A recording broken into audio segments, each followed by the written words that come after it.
नमस्कार दोस्तों, स्वागत है आपका आरएसवज यूट्यूब चैनल पर, जहां मिलती हैं दमदार कहानियां, जबरदस्त एक्शन और रोमांच से भरी कहानियां। अगर आपको स्टोरी पसंद आए तो लाइक शेयर सब्सक्राइब और कमेंट में हेम बताएं। अगर आप चैनल पे नए हैं तो सब्सक्राइब जरूर करें और लेटेस्ट अपडेट्स के लिए टेलीग्राम ज्वाइन कर लीजिए, लिंक डिस्क्रिप्शन में है। आज हम लेकर आए हैं डिवाइन अल्केमी लॉर्ड की नई कड़ी एपिसोड 71। अगर आपने पहले के एपिसोड मिस कर दिए हैं तो जाकर जरूर देखें और इस सफ़र में हमारे साथ बने रहें। तो बिना किसी देरी के चलिए शुरू करते हैं आज का रोमांचक एपिसोड। एपिसोड 71, नया रास्ता। विरासत मोती के अंदर क्या है? रीवा ने शिवम को इतना खुश देखकर जल्दी से पूछा। कहे, यह एक रिफाइनर स्क्रॉल है और इसमें कुछ रिफाइनिंग का अनुभव भी है। शिवम हंसते हुए बोला, रिफाइनर्स की मांग एक्लेमिस्ट्स की तुलना में बहुत अधिक थी और निम्न स्तर के रिफाइनर्स हर जगह मिल जाते थे, लेकिन कुछ ही ग्रैंड रिफाइनर्स होते थे जो शक्तिशाली उपकरणों को रिफाइन करने में सक्षम होते थे। ये लोग एक्लेमिस्ट्स की तरह ही प्रसिद्धि रखते थे। लेकिन जब शिवम ने उस रिफाइनर स्क्रॉल को देखा तो वह अचानक बहुत आत्मविश्वासी हो गया कि यह उसे एक शक्तिशाली रिफाइनर बनने में मदद करेगा। हालांकि उसे अल्केमी की तुलना में इसमें अधिक अभ्यास करना होगा। रीवा ने विरासत मोती को लिया और एक नज़र डालने के बाद उसके चेहरे पर एक आकर्षक मुस्कान उभरी। यह वास्तव में एक बहुत अच्छी चीज़ है। इसमें शानदार ग्रेड के हथियारों को रिफाइन करने के लिए एक ट्यूटोरियल है। इसके अलावा इसमें कई स्कीमेटिक्स हैं, इसलिए तुम्हें इसे अच्छी तरह से समझने की कोशिश करनी चाहिए। बिल्कुल, शिवम ने मुस्कुराते हुए कहा। उस पशु की खाल पर क्या चित्रित है? यह एक मानचित्र है, रीवा ने कहा, और साथ ही उसने विरासत मोती को मिशा को देखने के लिए दिया। कौन सा मानचित्र? शिवम ने जल्दी से पूछा।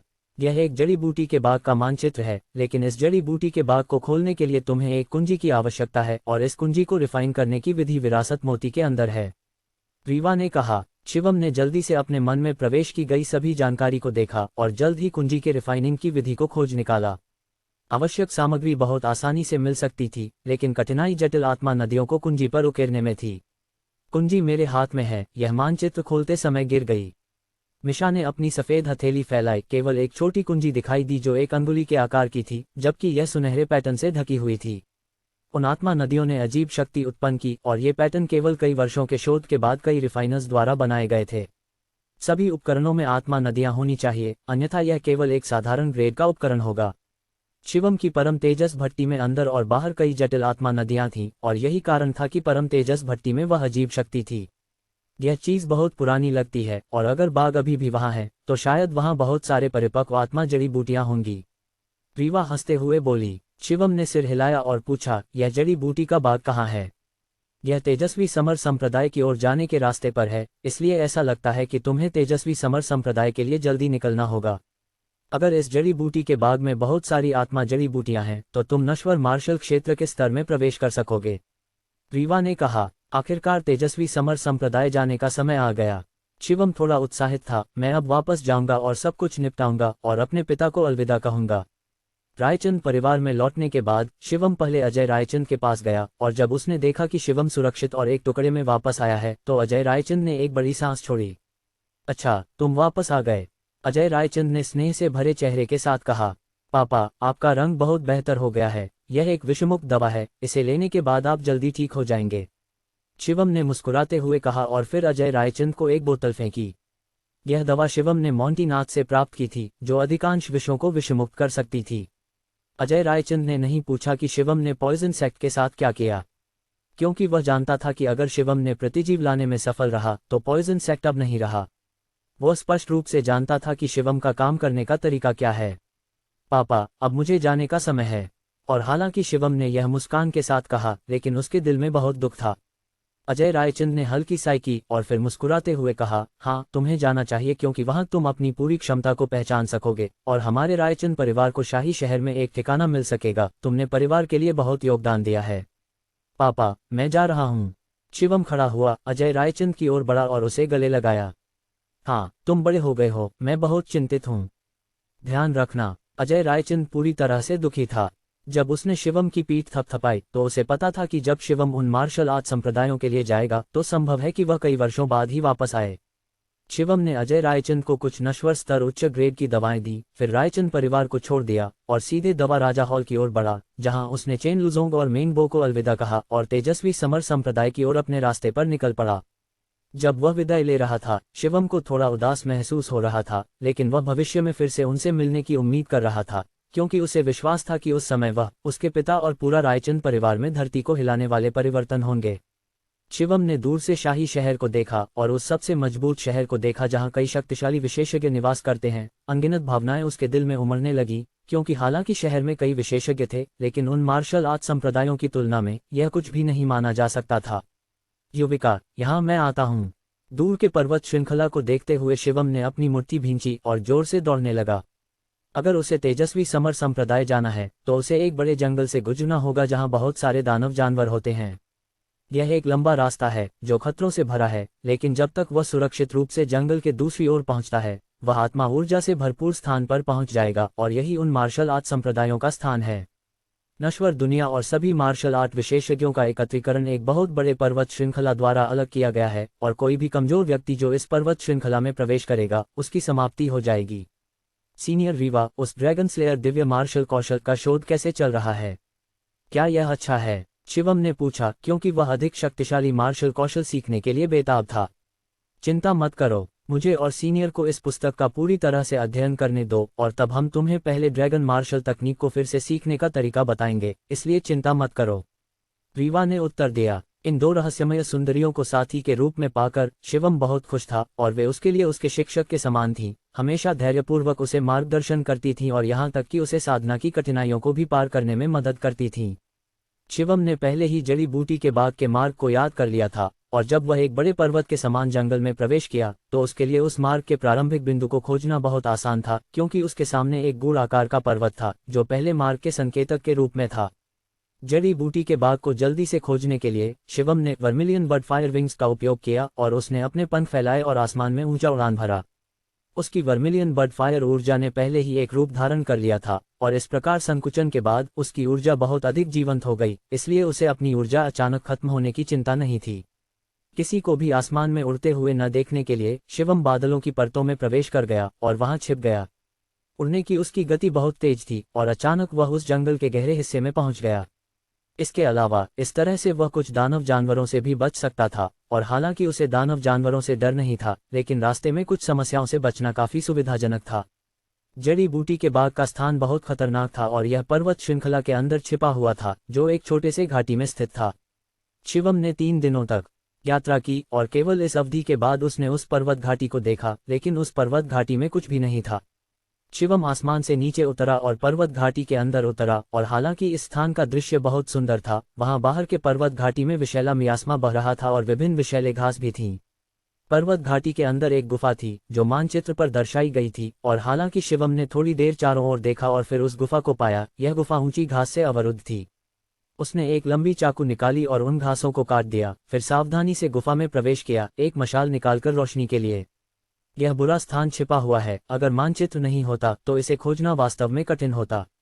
शिवम ने बड़बड़ाया, क्योंकि वह समझ नहीं पा रहा था कि यह जड़ी बूटी का बाग गुफा के अंदर क्यों था।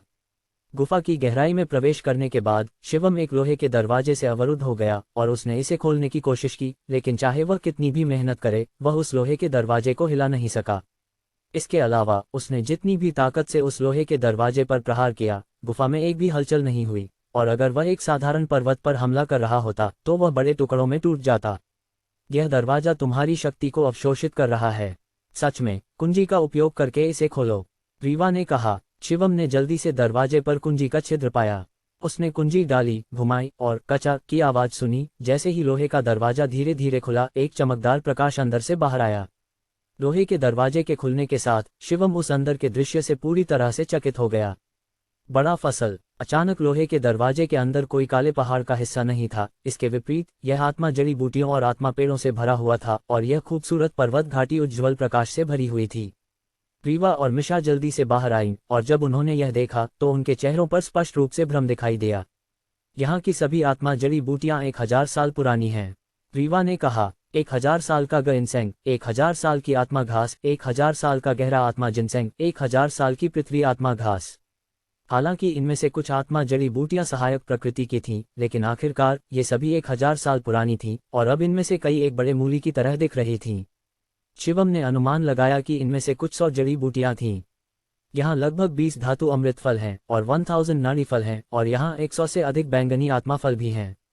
Fuck asterisk asterisk asterisk asterisk asterisk asterisk, क्या मैं सपना देख रहा हूँ? शिवम ने आश्चर्य से जोर से चिल्लाया और उसका दिल तेजी से धड़क रहा था क्योंकि वह लगातार उत्साहित था। हालांकि एक बैंगनी आत्मा फल धातु अमृत फल की तरह मूल्यवान नहीं था, लेकिन यह बाजार में बहुत महंगा बिकता था क्योंकि यह एक प्रकार की आत्मा गोली को रिफाइन करने में मुख्य जड़ी बूटी में से एक था। तुम केवल इस छोटी सी मात्रा से इतना खुश क्यों हो? क्या तुम एक गंवार हो? मिशा ने ठंडे स्वर में कहा। शिवम ने अपने होंठ चिढ़ाते हुए कहा, मुझे पता है कि दोनों बहनों की उत्पत्ति असाधारण है और निश्चित रूप से तुम्हारे नज़र में ये चीज़ें कुछ नहीं हैं, लेकिन वर्तमान में मेरे लिए ये सभी केवल खजाने के समान हैं। जल्दी से मेरी मदद करो इन सभी आत्मा जड़ी बूटियों को इकट्ठा करने में। यह मेरे लिए आत्मा स्तर की गोलियां रिफाइन करने के लिए पर्याप्त होना चाहिए। शिवम ने उत्साहित होकर कहा। वर्तमान में उसे आत्मा स्तर की गोलियां रिफाइन करने का तरीका नहीं पता था और उसे पता था कि वह निश्चित रूप से कई बार असफल होगा, लेकिन इस जड़ी बूटी के बाग में कई सहायक आत्मा जड़ी बूटियां थीं, इसलिए वे उसे अपनी लागत को बहुत बचाने में मदद कर सकती थीं। केवल शिवम जैसे व्यक्ति ही इन दो अद्वितीय सुंदरियों को खेत में काम करने के लिए मजबूर कर सकते थे, जिससे रीवा और मिशा ने उसे गुप्त रूप से नापसंद किया। मैं कोई आदमी नहीं हूं और यह सुंदरता दर्द के लिए अभ्यस्त है, लेकिन गंदे काम के लिए नहीं। हालांकि ये शब्द रीवा के मुंह से निकले, लेकिन उसने फिर भी उन 1000 साल पुरानी आत्मा जड़ी बूटियों को इकट्ठा करना शुरू कर दिया। बकवास मत करो, मिशा ने नाक चिढ़ाते हुए कहा, जिससे शिवम तुरंत चुप हो गया क्योंकि वह इस ठंडी सुंदरता को नाराज नहीं करना चाहता था। आधे दिन के समय में इस जड़ी बूटी के बाग में अधिकांश 1000 साल पुरानी आत्मा जड़ी बूटियां पहले ही इकट्ठा की जा चुकी थीं और उन्हें रीवा और मिशा के निवास में संग्रहण अंगूठी के अंदर रखा गया था। यहाँ 120 बैंगनी आत्मा फल हैं, 20 से अधिक धातु अमृत फल और 1000 नाड़ी फल हैं, जो मेरे लिए फाउंडेशन बिल्डिंग गोली रिफाइन करने के लिए पर्याप्त होना चाहिए। शिवम के चेहरे पर एक बड़ी मुस्कान थी क्योंकि फाउंडेशन बिल्डिंग गोली न केवल उन लोगों के लिए उपयोगी थी जो सच्चे मार्शल क्षेत्र में प्रवेश कर रहे थे, बल्कि इसे उन लोगों द्वारा भी लिया जाता था जो पहले से ही सच्चे मार्शल क्षेत्र में प्रवेश कर चुके थे, क्योंकि यह गोली उन्हें अपनी शक्ति स्तर बढ़ाने में मदद कर सकती थी। इसलिए यह एक बहुत उपयोगी गहरी स्तर की गोली थी। उच्च ग्रेड आत्मा स्तर की सच्ची तत्व गोली पहले से ही बहुत मूल्यवान मानी जाती थी। नश्वर स्तर की गोली की बात तो छोड़ ही दीजिए, जो आत्मा स्तर की गोली से भी एक ग्रेड ऊपर थी। हालांकि शिवम वर्तमान में इस बात को लेकर चिंतित नहीं था कि क्या वह इसे रिफाइन करने में सक्षम है, क्योंकि उसे उच्च ग्रेड आत्मा स्तर की गोलियां रिफाइन करने का तरीका सीखने में बहुत समय लगेगा, न कि गहरी स्तर की गोलियां रिफाइन करने की बात। जड़ी बूटी के बाग के अंदर कुछ आत्मा जड़ी बूटियां अपनी वृद्धि अवधि में थीं और सभी ये सहायक प्रकृति की जड़ी बूटियां भी कई सौ साल पुरानी थीं। शिवम उन्हें इकट्ठा करने के लिए जल्दी में नहीं था क्योंकि उसके पास पहले से ही सैकड़ों हजार साल पुरानी आत्मा जड़ी बूटियां थीं। इसके अलावा वे सभी बहुत बड़ी थीं। इस जड़ी बूटी के बाग के अंदर बहुत सारे शक्तिशाली जेन हैं जो न केवल इस मोटे पत्थर के माध्यम से धूप को चमकने की अनुमति देते हैं, बल्कि बड़ी मात्रा में आत्मा ऊर्जा को भी इकट्ठा करते हैं, जो इस जड़ी बूटी के बाग को इन आत्मा जड़ी बूटियों को उगाने की अनुमति देता है। ऐसा लगता है कि इसे बनाने वाले व्यक्ति ने निश्चित रूप से नश्वर मार्शल दुनिया को छोड़ दिया होगा। रीवा ने इस खूबसूरत पहाड़ी को देखते हुए कहा। नश्वर मार्शल दुनिया को छोड़ना मतलब था कि उनके पास अंतरिक्ष को तोड़ने की शक्ति थी। शिवम भी इसके लिए गुप्त रूप से तरस रहा था, लेकिन अगर वह उस स्थिति में पहुंचना चाहता था तो उसे नहीं पता था कि वह कब तक ऐसा कर सकेगा। शिवम, यहाँ तुम आराम से और शांति से साधना कर सकते हो और नश्वर मार्शल क्षेत्र के स्तर में प्रवेश कर सकते हो। जब तुम तैयार हो जाओ तो तुम फिर से तेजस्वी समर संप्रदाय के लिए निकल सकते हो, मिशा ने कहा, जबकि वह एक उच्च और शक्तिशाली सम्राज्ञी की तरह दिख रही थी जब वह एक सुनहरी आभा से चमकती हुई पोशाक पहने हुए थी जो न उबल और सुरुचिपूर्ण लग रही थी जैसे कि नरम धूप उस पर चमक रही हो। शिवम ने यह पोशाक उसके लिए खरीदी थी। इसके अलावा उसे इसे पहनना बहुत पसंद था और अब जब वह और रीवा इन खूबसूरत कपड़ों को पहनकर धूप में स्नान कर रही थी तो यह उन्हें बहुत खुशी दे रहा था। हालांकि अगर यह अंतिम उपाय नहीं होता तो वे उस अंगूठी के अंदर रहना नहीं चाहती थीं। शिवम को अब अन्य 3 ऊर्जा के गुणों के रूपों को संकुचित करने के लिए बहुत बड़ी मात्रा में ऊर्जा की आवश्यकता थी और यह जानना चाहिए कि उसने एक स्तर के नश्वर मार्शल क्षेत्र के प्रैक्टिशनर को निगल लिया था, लेकिन वह केवल अपनी ऊर्जा के 2 गुणों को ही बना सका। फिर यह सोचना चाहिए कि उसे अन्य 3 गुणों की ऊर्जा को उनके रूप में बदलने के लिए कितनी ऊर्जा की आवश्यकता होगी। इस जड़ी बूटी के बाग में आत्मा ऊर्जा बहुत समृद्ध थी और इसके अलावा शिवम के पास यिन और यांग दिव्य नदियां भी थीं। शिवम ने अपनी आंखें बंद की और उसने अपने आप को आत्मा ऊर्जा के समुद्र में कल्पना की जो बस आत्मा ऊर्जा को अवशोषित कर रहा था। इसके बाद भी उसे नश्वर मार्शल क्षेत्र के स्तर में प्रवेश करने में काफी समय लगेगा। अब शिवम को पता था कि नश्वर दुनिया में स्तर में प्रवेश करने वाले लोग क्यों वृद्धावस्था में होते हैं। इसका कारण नश्वर दुनिया में आत्मा ऊर्जा की गंभीर कमी थी। अब तुम्हें शुद्ध ऊर्जा गोली रिफाइन करना शुरू करना चाहिए। दिन के समय तुम्हें उन्हें रिफाइन करना चाहिए और रात में तुम्हें उन गोलियों को खाना चाहिए। जब तुम इसकी क्षमता को पचाते हो तो तुम्हें आत्मा ऊर्जा को भी अवशोषित करना चाहिए, रीवा ने कहा, जिसने फिर शिवम को शुद्ध ऊर्जा गोली रिफाइन करने का अनुभव देना शुरू किया। ग्रैंड तत्व गोली एक उच्च ग्रेड नश्वर स्तर की गोली थी जो बड़ी मात्रा में ऊर्जा उत्पन्न करने में सक्षम थी और इस प्रकार साधना की गति को बढ़ाती थी। शुद्ध ऊर्जा गोली ग्रैंड तत्व गोली से बहुत बेहतर थी क्योंकि यह एक निम्न ग्रेड आत्मा स्तर की गोली थी और यह भी मार्शल आर्ट संप्रदायों में सबसे लोकप्रिय गोलियों में से एक थी। सच्ची तत्व गोली एक उच्च ग्रेड आत्मा स्तर की गोली थी जो समान रूप से ऊर्जा उत्पन्न करने में सक्षम थी, लेकिन यह शुद्ध ऊर्जा गोली की तुलना में बहुत अधिक महंगी थी और सामान्य लोग इसे खरीदने में भी असमर्थ थे। शुद्ध ऊर्जा गोली के लिए केवल एक मुख्य जड़ी बूटी की आवश्यकता थी और वह थी बैंगनी आत्मा फल। वर्तमान में शिवम के पास इनसे अधिक से अधिक 120 थे और उसके पास बहुत सारी सहायक आत्मा जड़ी बूटियां भी थीं जिन्हें सामान्यतः केवल 500 साल पुरानी होना चाहिए, लेकिन अगर 1000 साल पुरानी सहायक जड़ी बूटियों का उपयोग करके गोली को रिफाइन किया जाए तो केवल थोड़ी सी आवश्यकता होगी और यह भी बहुत लागत प्रभावी होगा। शिवम ने एक गहरी सांस ली और रीवा द्वारा दी गई अलकमी के अनुभव को पचाना शुरू किया। इसके बाद उसने जड़ी बूटियों को क्रमबद्ध करना शुरू किया, प्रत्येक सेट को एक दूसरे से अलग करते हुए, और इससे उसे यह पता चलेगा कि उसने शुरू से अब तक कितनी बार असफलता का सामना किया है। शिवम ने अपनी परम तेजस भट्टी निकाली और मिशा तुरंत एक दूर के क्षेत्र में भाग गई, जबकि वह चुपचाप रीवा के साथ बातचीत कर रही थी क्योंकि उनकी बहन की बंधन बहुत अच्छी थी। हालांकि मिशा ठंडी थी लेकिन वह शिवम और रीवा के प्रति बहुत अच्छी थी, लेकिन अगर यह कोई और होता तो वह उन पर ध्यान देने के लिए भी अनिच्छुक होती, बात करना तो दूर की बात है। शिवम ने शुरू करते ही असफलता का सामना किया और परम तेजस भट्टी से बैंगनी धुआं निकलने लगा। दूसरी कोशिश में वह फिर से असफल हो गया और 10वीं कोशिश तक। तभी उसने मध्यवर्ती अलकमी चरण में प्रवेश किया और इस चरण में उसे सभी जड़ी बूटियों को जड़ी बूटी पाउडर में भूनना था और जड़ी बूटी पाउडर और जड़ी बूटी की ऊर्जा को मिलाना शुरू करना था, लेकिन इस चरण में वह फिर से असफल हो गया। भगवान, यह बैंगनी आत्मा जड़ी बूटी एक खराब सेब की तरह है जो पूरे समूह को खराब कर देती है। मैं हमेशा असफल होता हूँ और यह बैंगनी आत्मा फल मेरी समस्या की जड़ है, शिवम ने शिकायत करते हुए शाप दिया। दूर से रीवा ने हंसते हुए कहा, यह उच्च स्तर की गोली के मुख्य और सहायक जड़ी बूटियों के बीच संघर्ष होना अनिवार्य है और जितना उच्च स्तर की गोली होगी संघर्ष उतना ही स्पष्ट होगा और इसे हल करना उतना ही कठिन होगा। यह बस तुम्हारा काम है कि तुम इसे खोजो। रीवा अपनी अलकमी प्रतिभा पर बहुत गर्वित थी, लेकिन जब से इस अजीब शिवम का आगमन हुआ उसे दोगुना मेहनत करनी पड़ी, लेकिन अब शिवम के असफलता के अनुभव को देखकर वह बहुत खुश होकर हंस रही थी। शिवम ने सब कुछ छोड़ दिया और उस आकर्षक रीवा के चेहरे को देखते हुए जो खुश मुस्कान से भरा हुआ था उसने अपने दिल में गुप्त रूप से शाप दिया। रीवा बहन, तुम कितनी बार असफल हुई?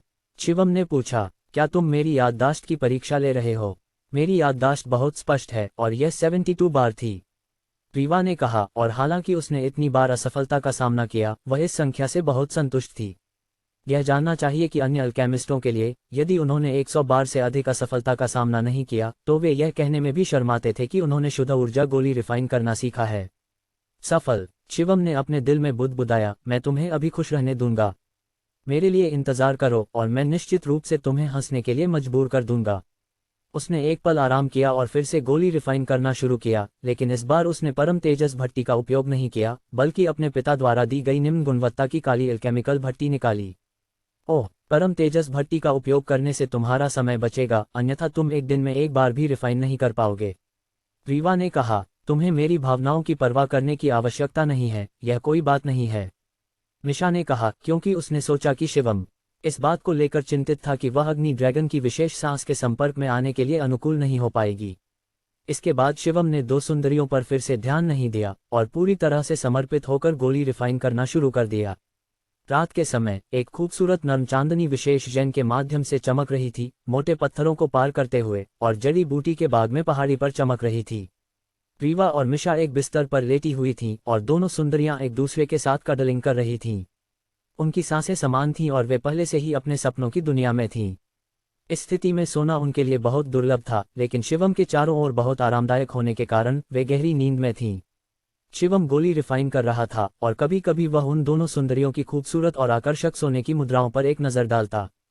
यह देखकर उसका मन पूरी तरह से उलझ गया और उसकी भट्टी लगभग फट गई। अगर मैं उनके बीच सोने में सक्षम होता। शिवम ने अपने दिल में गुप्त रूप से सोचा, और अगर यह विचार रीवा और मिशा को पता चलता तो निश्चित रूप से वे उसे बहुत समय तक नापसंद करतीं। एक दिन और एक रात बीत गई और तब शिवम अंततः हल्कमी प्रक्रिया के अंतिम चरण, ठोस गोली के चरण में पहुंचा, लेकिन अंत में वह फिर भी असफल रहा। असफलताओं की संख्या में शिवम ने बहुत शांत रहना सीख लिया। उसके पास बड़ी मात्रा में जड़ी बूटियां थीं और इसके अलावा केवल 1000 साल का बैंगनी आत्मा फल उसे शुद्ध ऊर्जा गोली को 10 बार रिफाइन करने में सक्षम बनाता, और उसके पास इनसे अधिक 100 थे, इसलिए उसे विश्वास था कि वह सभी के साथ असफलता का सामना नहीं करेगा। रीवा और मिशा केवल तब अंगूठी में प्रवेश करती थीं जब वे स्नान करती थीं और अपने कपड़े बदलती थीं। शिवम ने पाया कि ये दोनों सुंदरियां दिन में कई बार अपने कपड़े बदलना पसंद करती थीं और वे कभी भी एक ही कपड़े नहीं पहनती थीं। इसके अलावा वे उसे दिखाने में भी खुश थीं। हर बार जब शिवम उन्हें कपड़े बदलने के बाद बाहर आते हुए देखता तो वह कुछ अच्छे और अद्भुत प्रशंसा करता, लेकिन उसकी हर प्रशंसा हर बार अलग होती। यह चापलूसी उसके लिए केवल सती थी और हमेशा रीवा और मिशा के दिलों को खुशी से भर देती थी। शिवम जानता था कि ये दोनों याओक्सिंग याओजिंग पहले से ही 1000 साल से अधिक जी चुकी थीं, लेकिन अंत में वे लड़कियां थीं, और लड़कियां सबसे अधिक सुंदर कपड़े पहनना पसंद करती थीं। दिन भर पुरुषों के सामने अंधाधुंध झूलते रहना, लेकिन पुरुष केवल तब देखना पसंद करते हैं जब वे बिना कपड़ों के हों। सीनियर मिशा, सीनियर रीवा, मैं तेजस्वी समर संप्रदाय में प्रवेश करने के बाद और भी सुंदर कपड़े खरीदता रहूंगा, और मुझे लगता है कि उन जगहों पर कई अन्य शैलियां होंगी। शिवम ने हंसते हुए कहा, तू नटखट है, तू हमें खुश करने में बहुत अच्छा है, और तू हमें चापलूसी करने के तरीके जानता है। रीवा ने हल्की हंसी के साथ कहा, धन्यवाद, मिशा ने धीमी आवाज में कहा, और हालांकि उसकी आवाज अभी भी ठंडी थी, शिवम को सुनकर उसे एक अंतहीन कोमलता का अनुभव हुआ। चिंता मत करो, मैं अपनी शक्ति को बढ़ाने के लिए कड़ी मेहनत करूंगा, और जल्द से जल्द मैं तुम्हारी शक्ति को पुनः प्राप्त करने में मदद करूंगा, और तुम्हारे दुश्मनों को समाप्त करूंगा, ताकि तुम उन कपड़ों को पहन सको जो मैं खरीदता हूं और दुनिया में स्वतंत्रता से घूम सको। शिवम ने गंभीरता से कहा, और यह रीवा और मिशा के दिलों को छू गया। वे अब गंभीर रूप से घायल थीं, और न केवल यह कि उनके पास अभी भी एक दुश्मन था, बल्कि कुछ थोड़े शक्तिशाली विशेषज्ञ भी उन्हें आसानी से हरा सकते थे। शिवम उनकी एकमात्र आशा था, और उनके नज़र में शिवम एक समझदार भाई की तरह व्यवहार कर रहा था, इसलिए वे बहुत खुश थीं, भले ही कभी कभी उसने उन्हें शैतानी नज़रों से देखा। एक और दिन बीत गया, और रीवा और मिशा एक दूसरे के साथ कडलिंग करते हुए गहरी नींद में थीं। जब सूरज की रोशनी उन पर पड़ी तो उन्होंने अपनी सुंदर आंखें खोलीं, लेकिन उन्होंने देखा कि शिवम अपनी आंखें बंद किए हुए, गंभीर चेहरे के साथ, पसीना बहाते हुए गोली रिफाइन कर रहा था, क्योंकि वह सबसे महत्वपूर्ण चरण में था। यह शिवम का शुद्ध ऊर्जा गोली रिफाइन करने का प्रयास था, और इस प्रगति को देखकर रीवा ने सोचा कि यह एक संयोग था। एक पल बाद शिवम ने एक लंबी गहरी सांस ली और अपनी आंखें खोलीं। उसका पूरा चेहरा खुशी से भरा हुआ था। उसने बिस्तर पर बैठी उन दोनों सुंदरियों की ओर देखा और हंसते हुए कहा, दोनों बहनों, तुम मेरी बनाई ताज़ा नाश्ते की कोशिश कैसे करोगी? यह कहते हुए शिवम ने काली एल्केमिकल भट्टी का ढक्कन खोला, और अंदर 5 शुद्ध ऊर्जा गोलियां थीं जो बैंगनी प्रकाश से चमक रही थीं, जिससे रीवा और मिशा अंतहीन रूप से चकित हो गईं। उनके खूबसूरत चेहरों पर अविश्वास का भाव था, और वे जल्दी से उस एल्केमिकल भट्टी की ओर दौड़ीं और अंदर के नाश्ते को देखा। केवल शिवम ही इन शुद्ध ऊर्जा गोलियों को नाश्ते के रूप में सामान्यता से ले सकता था। सीनियर रीवा, मैंने केवल 12 बार असफलता का सामना किया, लेकिन मैंने इसे निम्न गुणवत्ता की एल्केमिकल भट्टी के साथ रिफाइन किया। ऐसा लगता है कि निम्न गुणवत्ता की एल्केमिकल भट्टी के साथ गोली रिफाइन करना बहुत अधिक सूक्ष्म है। सीनियर रीवा, इस छोटे भाई को शर्म आ रही है, मैं तुम्हारे 72 असफलता के निशान तक नहीं पहुंच सका। शिवम ने मुस्कुराते हुए कहा, और यह देखकर रीवा उसकी सफ़ेद दांतों को तोड़ने के लिए बेताब हो गई। चिढ़ाने वाला नटखट, जब मैंने 72 बार असफलता का सामना किया तब मुझे मेरे शिक्षक द्वारा एक प्रतिभाशाली के रूप में सराहा गया, लेकिन तुम। रीवा ने अपने छोटे मुंह को चिढ़ाते हुए कहा, और हालांकि उसके चेहरे पर छिपी हुई कड़वाहट थी, लेकिन उसके दिल में वह बहुत खुश थी। कड़ी मेहनत करते रहो और अब परम तेजस भट्टी का उपयोग करो। यह तुम्हें कम समय में अधिक रिफाइन करने की अनुमति देगा। मिशा ने अपनी जेड जैसी उंगली से शुद्ध ऊर्जा गोली उठाई और उसे अपने खूबसूरत छोटे मुंह में डाल दिया, हल्के से चबाते हुए। उसका यह रूप वास्तव में आकर्षक था। दूसरी ओर रीवा अभी भी चंचल थी, और जबकि मिशा खा रही थी, ये दोनों सुंदरियां अपनी सबसे आकर्षक रूप में थीं। शिवम जो इसे देख रहा था वह चकित था, और उसके दिल में वह उन्हें अपनी बाहों में लेने और उन्हें अच्छे से सहलाने का इंतजार कर रहा था। एक निम्न गुणवत्ता की एल्केमिकल भट्टी का उपयोग करने में उसे एक दिन से थोड़ा अधिक समय लगा, लेकिन परम तेजस भट्टी का उपयोग करने में उसे केवल आधे घंटे में 2 बार रिफाइन करने में सक्षम हो गया। और शुरुआत में उसने परम तेजस भट्टी का उपयोग करते समय भी असफलता का सामना किया, लेकिन जब वह प्रक्रिया से परिचित हो गया तो उसके बाद कोई असफलता नहीं हुई। दिन में अल्कमी होती थी और रात में साधना। शिवम तेजी से शुद्ध ऊर्जा का संग्रह कर रहा था। हर दिन वह निम्न ग्रेड आत्मा स्तर की शुद्ध ऊर्जा गोली को 10 बार रिफाइन कर रहा था, कुल मिलाकर 50 गोलियां। शाम को गोलियां खाने के बाद वह साधना करता और शुद्ध ऊर्जा गोली द्वारा लाई गई बड़ी मात्रा में ऊर्जा को संकुचित करता। समय तेजी से बीत गया और एक झपकी में 3 महीने बीत गए। हालांकि शिवम हर दिन वही दिनचर्या दोहरा रहा था, लेकिन 2 अद्वितीय सुंदरियों के साथ होने के कारण वह बोर नहीं हुआ। अब शिवम ने पहले ही 4 ऊर्जा रूपों को संकुचित कर लिया था: नीला ड्रैगन, सफेद बाघ, वर्मिलियन बर्ड, काला कछुआ। ये 4 दिव्य जानवर उसके दांतियन में धुंधले दिखाई दे रहे थे, और हालांकि उसने वास्तव में इन 4 दिव्य जानवरों को नहीं देखा था, फिर भी उन दोनों दिव्य अभ्यासों के अनुसार साधना करने के बाद वह रहस्यमय रूप से दिव्य जानवरों के रूपों को ढालने में सक्षम हो गया, जिसने उसे गुप्त रूप से आश्चर्यचकित कर दिया। शिवम अब 17 साल का था और वह नश्वर मार्शल क्षेत्र के स्तर पर पहुंचने वाला था। केवल अंतिम ऊर्जा रूप को संकुचित करने के बाद वह इस नए स्तर में सफलतापूर्वक प्रवेश कर सकेगा। यदि शिवम ने इस विशेष तरीके से साधना नहीं की होती तो वह पहले ही नश्वर मार्शल क्षेत्र के स्तर में प्रवेश कर चुका होता, क्योंकि उसे अन्य लोगों की तुलना में कई गुना अधिक साधना करनी पड़ी थी। शिवम के दांतियन के ताई ची यिन और यांग चित्र के केंद्र में एक गेंद थी जो पृथ्वी ऊर्जा से भरी हुई थी, लेकिन वर्तमान में यह एक बड़ी मात्रा में शुद्ध ऊर्जा को अवशोषित कर रही थी और तेजी से बढ़ रही थी। इसके अलावा उसी समय इसे संकुचित भी किया जा रहा था और धीरे धीरे एक रूप प्रकट हो रहा था। यह रूप एक हाथी का था जो यिन और यांग चित्र को केंद्र में दबा रहा था। इस पर्वत घाटी के चारों ओर की आत्मा ऊर्जा पागलपन से इस पर्वत घाटी में बह रही थी और शिवम द्वारा पागलपन से अवशोषित की जा रही थी। वह हाथी का रूप धीरे धीरे आकार ले रहा था और अब शिवम अपनी विशाल दिव्य भावना के साथ इन 5 जानवरों के रूपों के साथ संपर्क स्थापित कर रहा था और उन्हें एक रूप में एकीकृत कर रहा था। मैं सफल हो गया, शिवम ने जोर से चिल्लाया और अचानक उसके शरीर से अदृश्य ऊर्जा की तरंगें फट गईं। यह यूनिवर्सल ऊर्जा थी और जब भी वह चाहे वह 5 तत्वों की ऊर्जा को एक शरीर में एकीकृत कर सकता था और यूनिवर्सल बल को छोड़ सकता था। शिवम ने संकुचित भ्रूणीय चरण के 5 दिव्य जानवरों के रूपों का उपयोग करते हुए बड़ी मात्रा में ऊर्जा को संकुचित किया, फिर एक बार फिर अदृश्य ऊर्जा का उपयोग करते हुए यूनिवर्सल ऊर्जा को संकुचित किया और नश्वर मार्शल क्षेत्र के स्तर के बड़े दरवाजे को नष्ट कर दिया। शिवम ने केवल 17 वर्ष की आयु में नश्वर मार्शल क्षेत्र के स्तर में प्रवेश किया। प्रवेश शुल्क। शिवम, जब उसने अपने दांतियन में बड़ी मात्रा में ऊर्जा को संकुचित करके उन 5 दिव्य जानवरों के रूपों को आकार लेते हुए देखा तो वह उस अनंत ऊर्जा को देखकर एक गहरी सांस लेने से खुद को रोक नहीं सका। सामान्य स्तर के नश्वर मार्शल क्षेत्र के विशेषज्ञ उसके मुकाबले नहीं थे। जहां तक सच्चे मार्शल क्षेत्र के मार्शल आर्टिस्टों की बात है, क्योंकि उसने उन्हें अभी तक नहीं देखा या उनसे नहीं लड़ा, इसलिए वह कोई निष्कर्ष नहीं निकाल सका। अच्छे भाई, तुम्हारा प्रभावशाली अंदाज मेरे पिछले अंदाज के बराबर है। रीवा ने संतोष के साथ सिर हिलाया, उसके चेहरे पर एक आकर्षक मुस्कान थी। शिवम ने गर्व से मुस्कुराते हुए कहा, दोनों बहनों, क्या अब मैं तेजस्वी समर संप्रदाय जा सकता हूँ? शायद मैं तुम्हारे लिए कुछ नए कपड़े भी ला सकूं। नटखट, तुम सच में हमें खुश करना जानते हो। रीवा ने हल्की सी हंसी के साथ कहा, तुम जा सकते हो, लेकिन तुम्हें थोड़ा सतर्क रहना होगा। इन मार्शल संप्रदायों के अंदर छिपे हुए ड्रैगन और क्राउचिंग टाइगर्स हैं और उनके नज़र में इस थोड़ी सी शक्ति के साथ तुम अभी भी एक चींटी हो।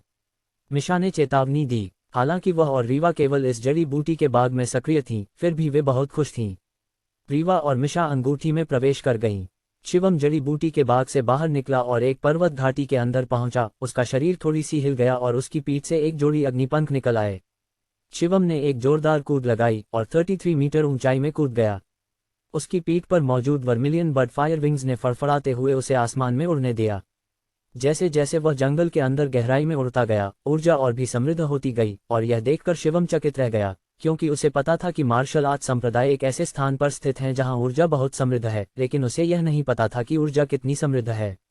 अब जब उसने इस समृद्ध ऊर्जा का व्यक्तिगत अनुभव किया तो उसे समझ में आया कि इतने सारे लोग इन मार्शल आर्ट संप्रदायों में शामिल होने के लिए क्यों तरसते हैं।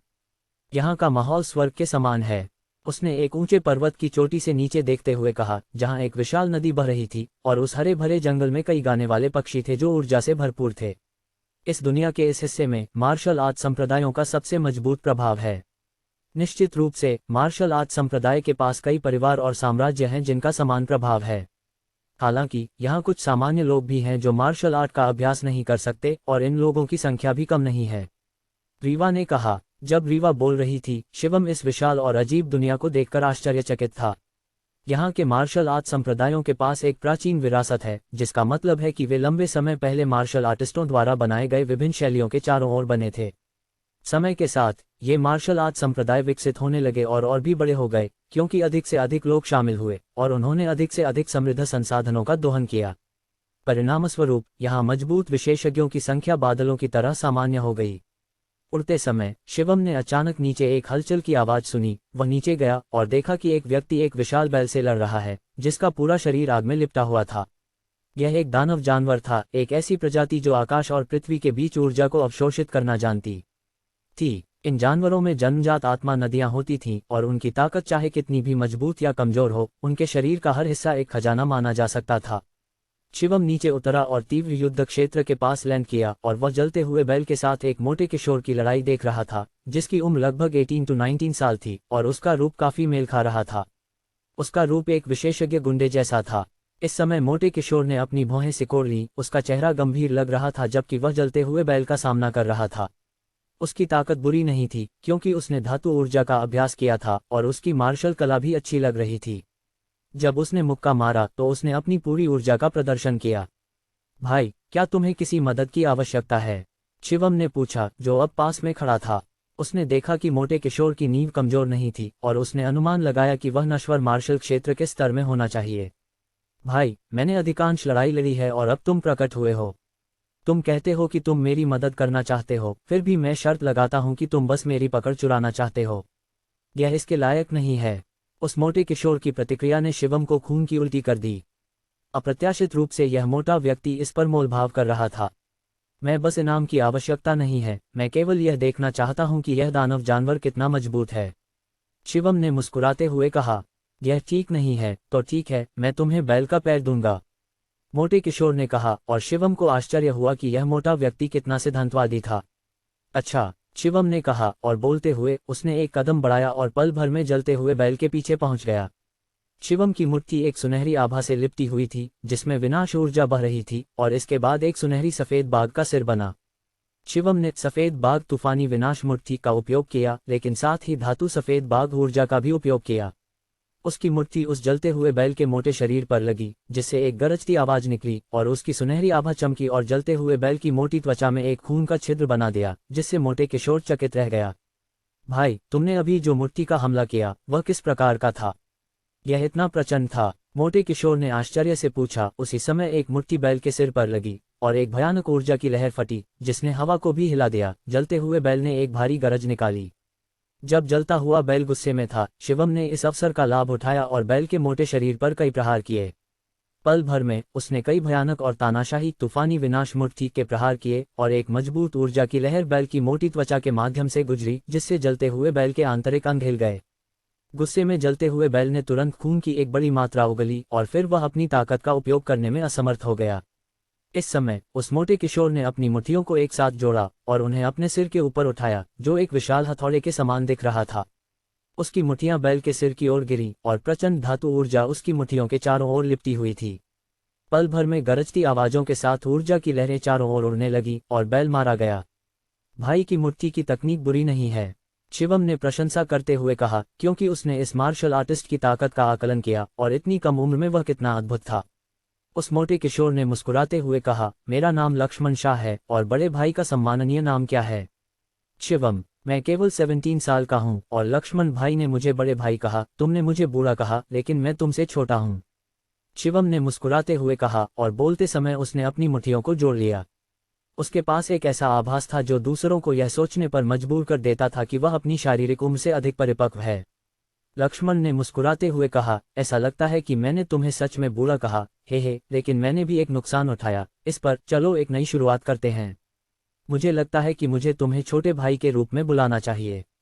तुम मुझसे 2 साल छोटे हो और फिर भी इतने अद्भुत हो। तुम निश्चित रूप से किसी प्रसिद्ध परिवार से हो, लेकिन मुझे नहीं पता कि वह परिवार कौन सा है। शिवम ने अनुमान लगाया कि लक्ष्मण का परिवार व्यापार करता होगा, अन्यथा हर बार जब वह मुंह खोलता वह लेन देन के बारे में बात नहीं करता। मैं उस तरफ के नश्वर दुनिया से आया हूँ, शिवम ने सच सच कहा।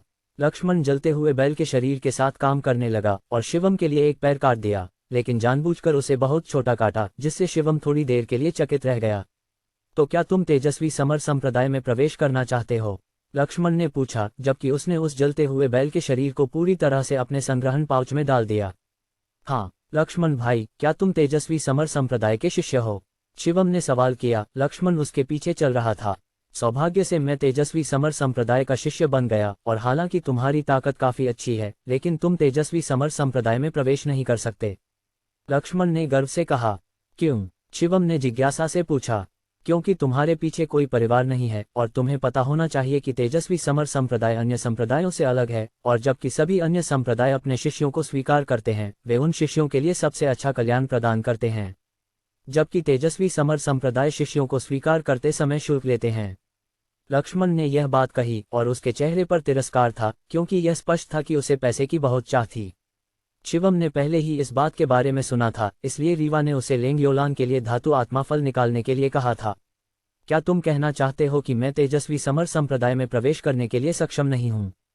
शिवम ने पूछा। तेजस्वी समर प्रांत। शिवम ने नमन शाह का ऊपर से नीचे तक निरीक्षण किया। हालांकि उसका रूप थोड़ा परिपक्व था, लेकिन वह बहुत साधारण कपड़े पहने हुए था। उसके कपड़ों में कोई भी स्पष्ट आभूषण नहीं था, जिससे उसका चेहरा बहुत गरीब लग रहा था। क्या तुम जानते हो कि तेजस्वी समर संप्रदाय में प्रवेश करने के लिए कितना शुल्क लिया जाता है? केवल 1 साल का खर्च तुम्हें हार मानने पर मजबूर कर देगा।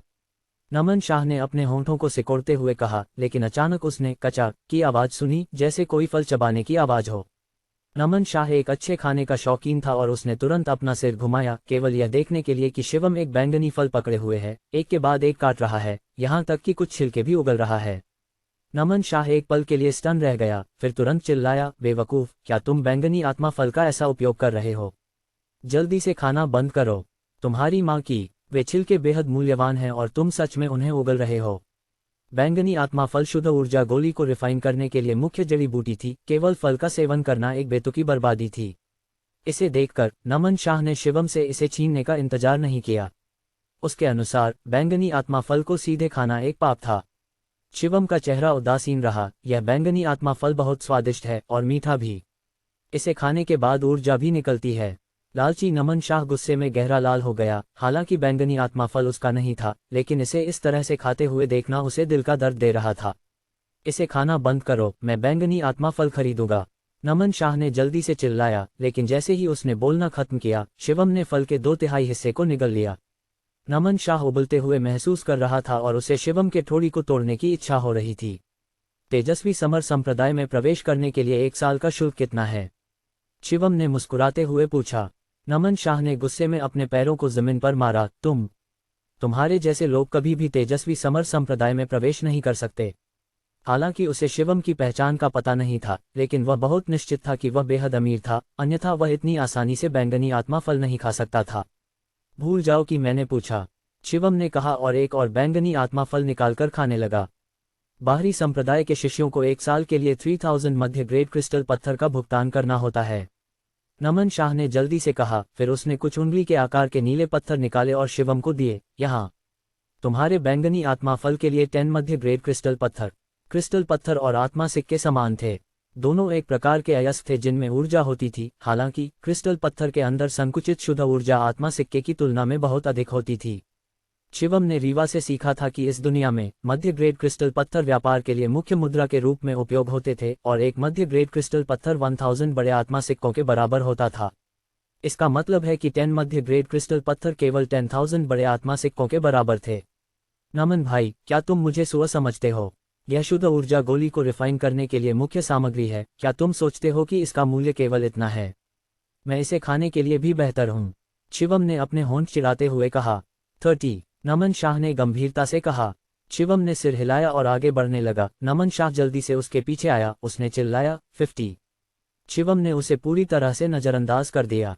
60, 100, 150, quote dot dot dot dot dot dot dot dot dot dot dot dot dot dot dot dot dot quote 200। Shivam ने पलटा और मुस्कुराते हुए कहा, अभी कुछ समय पहले तुम इसे केवल 10 क्रिस्टल पत्थरों में खरीदना चाहते थे, लेकिन अब पिछले पल की तुलना में कीमत कई गुना बढ़ गई है। तुम निश्चित रूप से एक दलाल हो।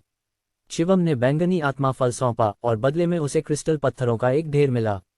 क्या तुम नहीं जानते, मेरा शाह परिवार तेजस्वी समर प्रांत में व्यापार के लिए प्रसिद्ध है। हम एक सिक्का गिरने पर भी लड़ेंगे, हम इसे अकेला नहीं छोड़ेंगे। नमन शाह ने ईमानदारी से कहा। जैसे उसने फल को देखा, तेजस्वी समर प्रांत में बैंगनी आत्मा फल की कीमतें अत्यधिक बढ़ी हुई हैं, क्योंकि इसकी कीमतें व्यापारियों द्वारा बढ़ाई गई हैं। शिवम को अचानक महसूस हुआ कि उसने लेन देन में नुकसान किया हो सकता है, लेकिन 200,000 बड़े आत्मा सिक्के भी उसकी न्यूनतम सीमा थी। हालांकि नमन शाह केवल एक छोटा दलाल था, शिवम ने उसके साथ बहुत अच्छे से बात की, क्योंकि शिवम को अब इस दुनिया के बारे में अधिक गहरा ज्ञान हो गया था। जिस क्षेत्र में वह था उसे तेजस्वी समर प्रांत कहा जाता था, जो तेजस्वी समर संप्रदाय के अधिकार क्षेत्र में एक बड़ा भूभाग था। यह बहुत विशाल था और इस क्षेत्र में सभी विभिन्न शक्तियों को तेजस्वी समर संप्रदाय को श्रद्धांजलि देनी पड़ती थी, और इसके बदले में तेजस्वी समर संप्रदाय सुरक्षा की गारंटी देता था। जूनियर भाई शिवम, भविष्य में बैंगनी आत्मा फल को बेवकूफ़ की तरह मत खाना। अगर तुम्हें उन अल्केमिस्टों ने देखा तो निश्चित रूप से तुम सभी से पीटे जाओगे, नमन शाह ने आग्रह करते हुए कहा। जब उसने शिवम को पहले खाते हुए सोचा तो उसका दिल गुप्त रूप से दर्द में था। शिवम के लिए यह कोई बात नहीं थी, क्योंकि जब तक उसके पास ड्रैगन लार व्यायाम था, वह जल्दी से बैंगनी आत्मा फल बना सकता था अगर वह कभी खत्म हो जाए। नमन भाई, क्या तुमने कहा कि क्या मैं अभी तेजस्वी समर संप्रदाय में प्रवेश कर सकता हूँ? शिवम ने हंसते हुए कहा। नमन शाह ने एक सिनिस्टर मुस्कान के साथ कहा, मुझे 10 बैंगनी आत्मा फल बेच दो और यह संभव होगा, लेकिन तुम्हें तेजस्वी समर संप्रदाय की परीक्षा से गुजरना होगा ताकि तुम वास्तव में प्रवेश कर सको। यह हर संप्रदाय का मानदंड है। शिवम नमन शाह का अनुसरण करते हुए एक शहर में पहुंचा। इस शहर का नाम तियानवे शहर था और यहाँ से तेजस्वी समर संप्रदाय बहुत दूर नहीं था। अक्सर कई लोग जो तेजस्वी समर संप्रदाय में शामिल होना चाहते थे, यहाँ रुकते थे। वहां पहुंचकर नमन शाह और शिवम ने एक दूसरे से विदाई ली। नमन ने कहा कि उसे लौटना होगा, क्योंकि अयोग्य लोगों को तेजस्वी समर संप्रदाय में बिना अनुमति के प्रवेश करने की अनुमति नहीं थी। स्वर्गीय द्वार, क्या यह तेजस्वी समर संप्रदाय का प्रवेश द्वार है? शिवम शहर के द्वार के पास खड़ा होकर बड़े और शक्तिशाली अक्षरों को देख रहा था। जैसे ही कोई शहर के पार चलता है, वह एक सीधी सड़क देख सकता है। इस सड़क के अंत में एक विशाल भव्य भवन था जो एक शहर के बराबर था। वह तेजस्वी समर संप्रदाय था। नन्हे भाई, यह एक स्तर -6 साधारण ग्रेड हथियार है। छूट मूल्य केवल 999 क्रिस्टल पत्थर। एक व्यक्ति ने दुकान के प्रवेश द्वार पर खड़े होकर शिवम की ओर इशारा करते हुए चिल्लाया। शिवम की तरह वहां कई अन्य लोग भी थे जो शहर में प्रवेश करने के बाद चारों ओर देख रहे थे। उनमें से कई ग्रामीण थे जो पहली बार शहर में आए थे और संभवतः धोखा खाने के लिए सबसे अधिक संभावित थे। हथियारों और कवच को साधारण, आत्मा और शानदार ग्रेड हथियारों में विभाजित किया जा सकता है। प्रत्येक ग्रेड को 9 स्तरों में और विभाजित किया गया है। साधारण ग्रेड हथियार सबसे निचले स्तर के होते हैं और चाहे जो भी उपयुक्त सामग्री का उपयोग किया जाए, वे सबसे सामान्य सामग्री होते हैं। लेकिन एक स्तर 6 साधारण ग्रेड हथियार भी बुरा नहीं माना जाता और यह स्तर के साधारण हथियार के करीब होता है। नन्हे भाई, क्या तुम कुछ गोलियां खरीदना चाहते हो? एक उच्च ग्रेड नश्वर स्तर की ग्रैंड तत्व गोली केवल 55 क्रिस्टल पत्थरों में खरीदी जा सकती है। 2 गोलियां केवल 100 क्रिस्टल पत्थरों की लागत होंगी। एक दवा की दुकान से एक बूढ़े आदमी ने चिल्लाया। शिवम ने देखा कि इस तेजस्वी समर प्रांत में दवा की दुकानें लगभग हर कोने में स्थित थीं। वह थोड़ा आश्चर्यचकित हुआ। वह वहां गया और पूछा, क्या तुम्हारे पास बैंगनी आत्मा फल है? बिल्कुल, केवल 300 क्रिस्टल पत्थरों के लिए, उस बूढ़े दुकानदार ने उत्तर दिया। शिवम का मुंह थोड़ा सा सिकुड़ गया। वह सच में उस मोटे व्यक्ति द्वारा धोखा खा गया था और उस मोटे व्यक्ति ने शुरू में वास्तव में 10 क्रिस्टल पत्थरों में खरीदने की इच्छा जताई थी। इस बार शिवम को यह भी पता था कि इस दुनिया में गोलियां वास्तव में महंगी थीं, जो कि दक्षिणी मार्शल साम्राज्य में उनकी तुलना में कहीं अधिक महंगी थीं। यह उसके लिए एक अच्छी बात थी, क्योंकि वह एक अल्केमिस्ट था। वह अब पहले से ही कई सफ़ेद चमकते क्रिस्टल पत्थरों को देख सकता था और उसने यह भी पाया कि यहाँ एक शुद्ध ऊर्जा गोली की कीमत 500 क्रिस्टल पत्थर थी। इसके अलावा वे भी सीमित खरीदारी के लिए थीं। शिवम ने इस 93 शहर में घूमते हुए कुछ शुद्ध ऊर्जा गोलियां बेचीं और जल्द ही 3000 क्रिस्टल पत्थर इकट्ठा कर लिए, जो तेजस्वी समर संप्रदाय के लिए प्रवेश शुल्क था। हालांकि उसके पास रीवा और मिशा की विरासत थी, लेकिन एक संप्रदाय में प्रवेश करने के बाद वह और भी अधिक चीजें सीख सकता था, अधिक मार्शल कौशल सीख सकता था और एक संप्रदाय के शिष्य की पहचान के साथ वह सभी प्रकार की प्रतियोगिताओं में भाग ले सकता था, जहां विजेता को भी संप्रदाय द्वारा पुरस्कार दिया जाता था। शिवम दूर में विशाल द्वार की ओर बढ़ा। जैसे ही विशाल द्वार खुला, कई लोग बाहर आए। इन कुछ दिनों में तेजस्वी समर संप्रदाय ने अपने पर्वत के प्रवेश द्वार को शिष्यों को भर्ती करने के लिए खोला था, इसलिए कई लोग यहां संप्रदाय में प्रवेश करने के लिए आए थे, लेकिन इनमें से अधिकांश लोग यहां अपनी किस्मत आजमाने के लिए थे। शिवम उस विशाल द्वार से गुजरा और एक सीधी और चौड़ी ईंटों वाली सड़क पर चला। दूर में तेजस्वी समर संप्रदाय एक 20 या उससे अधिक झांग ऊंची दीवार से घिरा हुआ था। शिवम ने पहले भी विश्वास किया था कि तेजस्वी समर संप्रदाय एक पर्वत के शीर्ष पर बनाया गया था। शिवम उस विशाल प्रवेश द्वार के सामने खड़ा था। तेजस्वी समर संप्रदाय स्वर्गीय द्वार, इन 3 प्रभावशाली अक्षरों को देखते हुए उसके दिल में एक नायक की भावना उमड़ने लगी। वह विशाल द्वार अभी भी बंद था, लेकिन एक छोटा दरवाजा खुला था। उस छोटे दरवाजे के सामने एक बहुत लंबी कतार थी, जिसकी ऊर्जा नदियों की जांच की जा रही थी। केवल वही लोग जो ऊर्जा नदियों के साथ थे, वे योग्य थे। निश्चित रूप से अगर क्रिस्टल पत्थरों की कमी थी तो यह भी स्वीकार्य नहीं था। ऊर्जा नदियों की जांच एक गोलाकार डिस्क पर खड़े होकर की जाती थी। उस डिस्क पर एक जेन था जो मानव शरीर के भीतर ऊर्जा नदियों का पता लगा सकता था। फिर विभिन्न प्रकार की आभा प्रकाशित होती थी, साथ ही संबंधित मूल्य भी प्रकट होता था। व्यक्तिगत दुश्मनी का प्रतिशोध सार्वजनिक हित के नाम पर। हालांकि कई लोगों के पास आध्यात्मिक नाड़ी थी, लेकिन उनमें से अधिकांश अयोग्य थे और केवल वही लोग योग्य माने जाते थे जिनका मूल्य 60 से ऊपर हो। शिवम, जो आधे दिन से लाइन में खड़ा था, ने केवल 2 लोगों को योग्य होते देखा।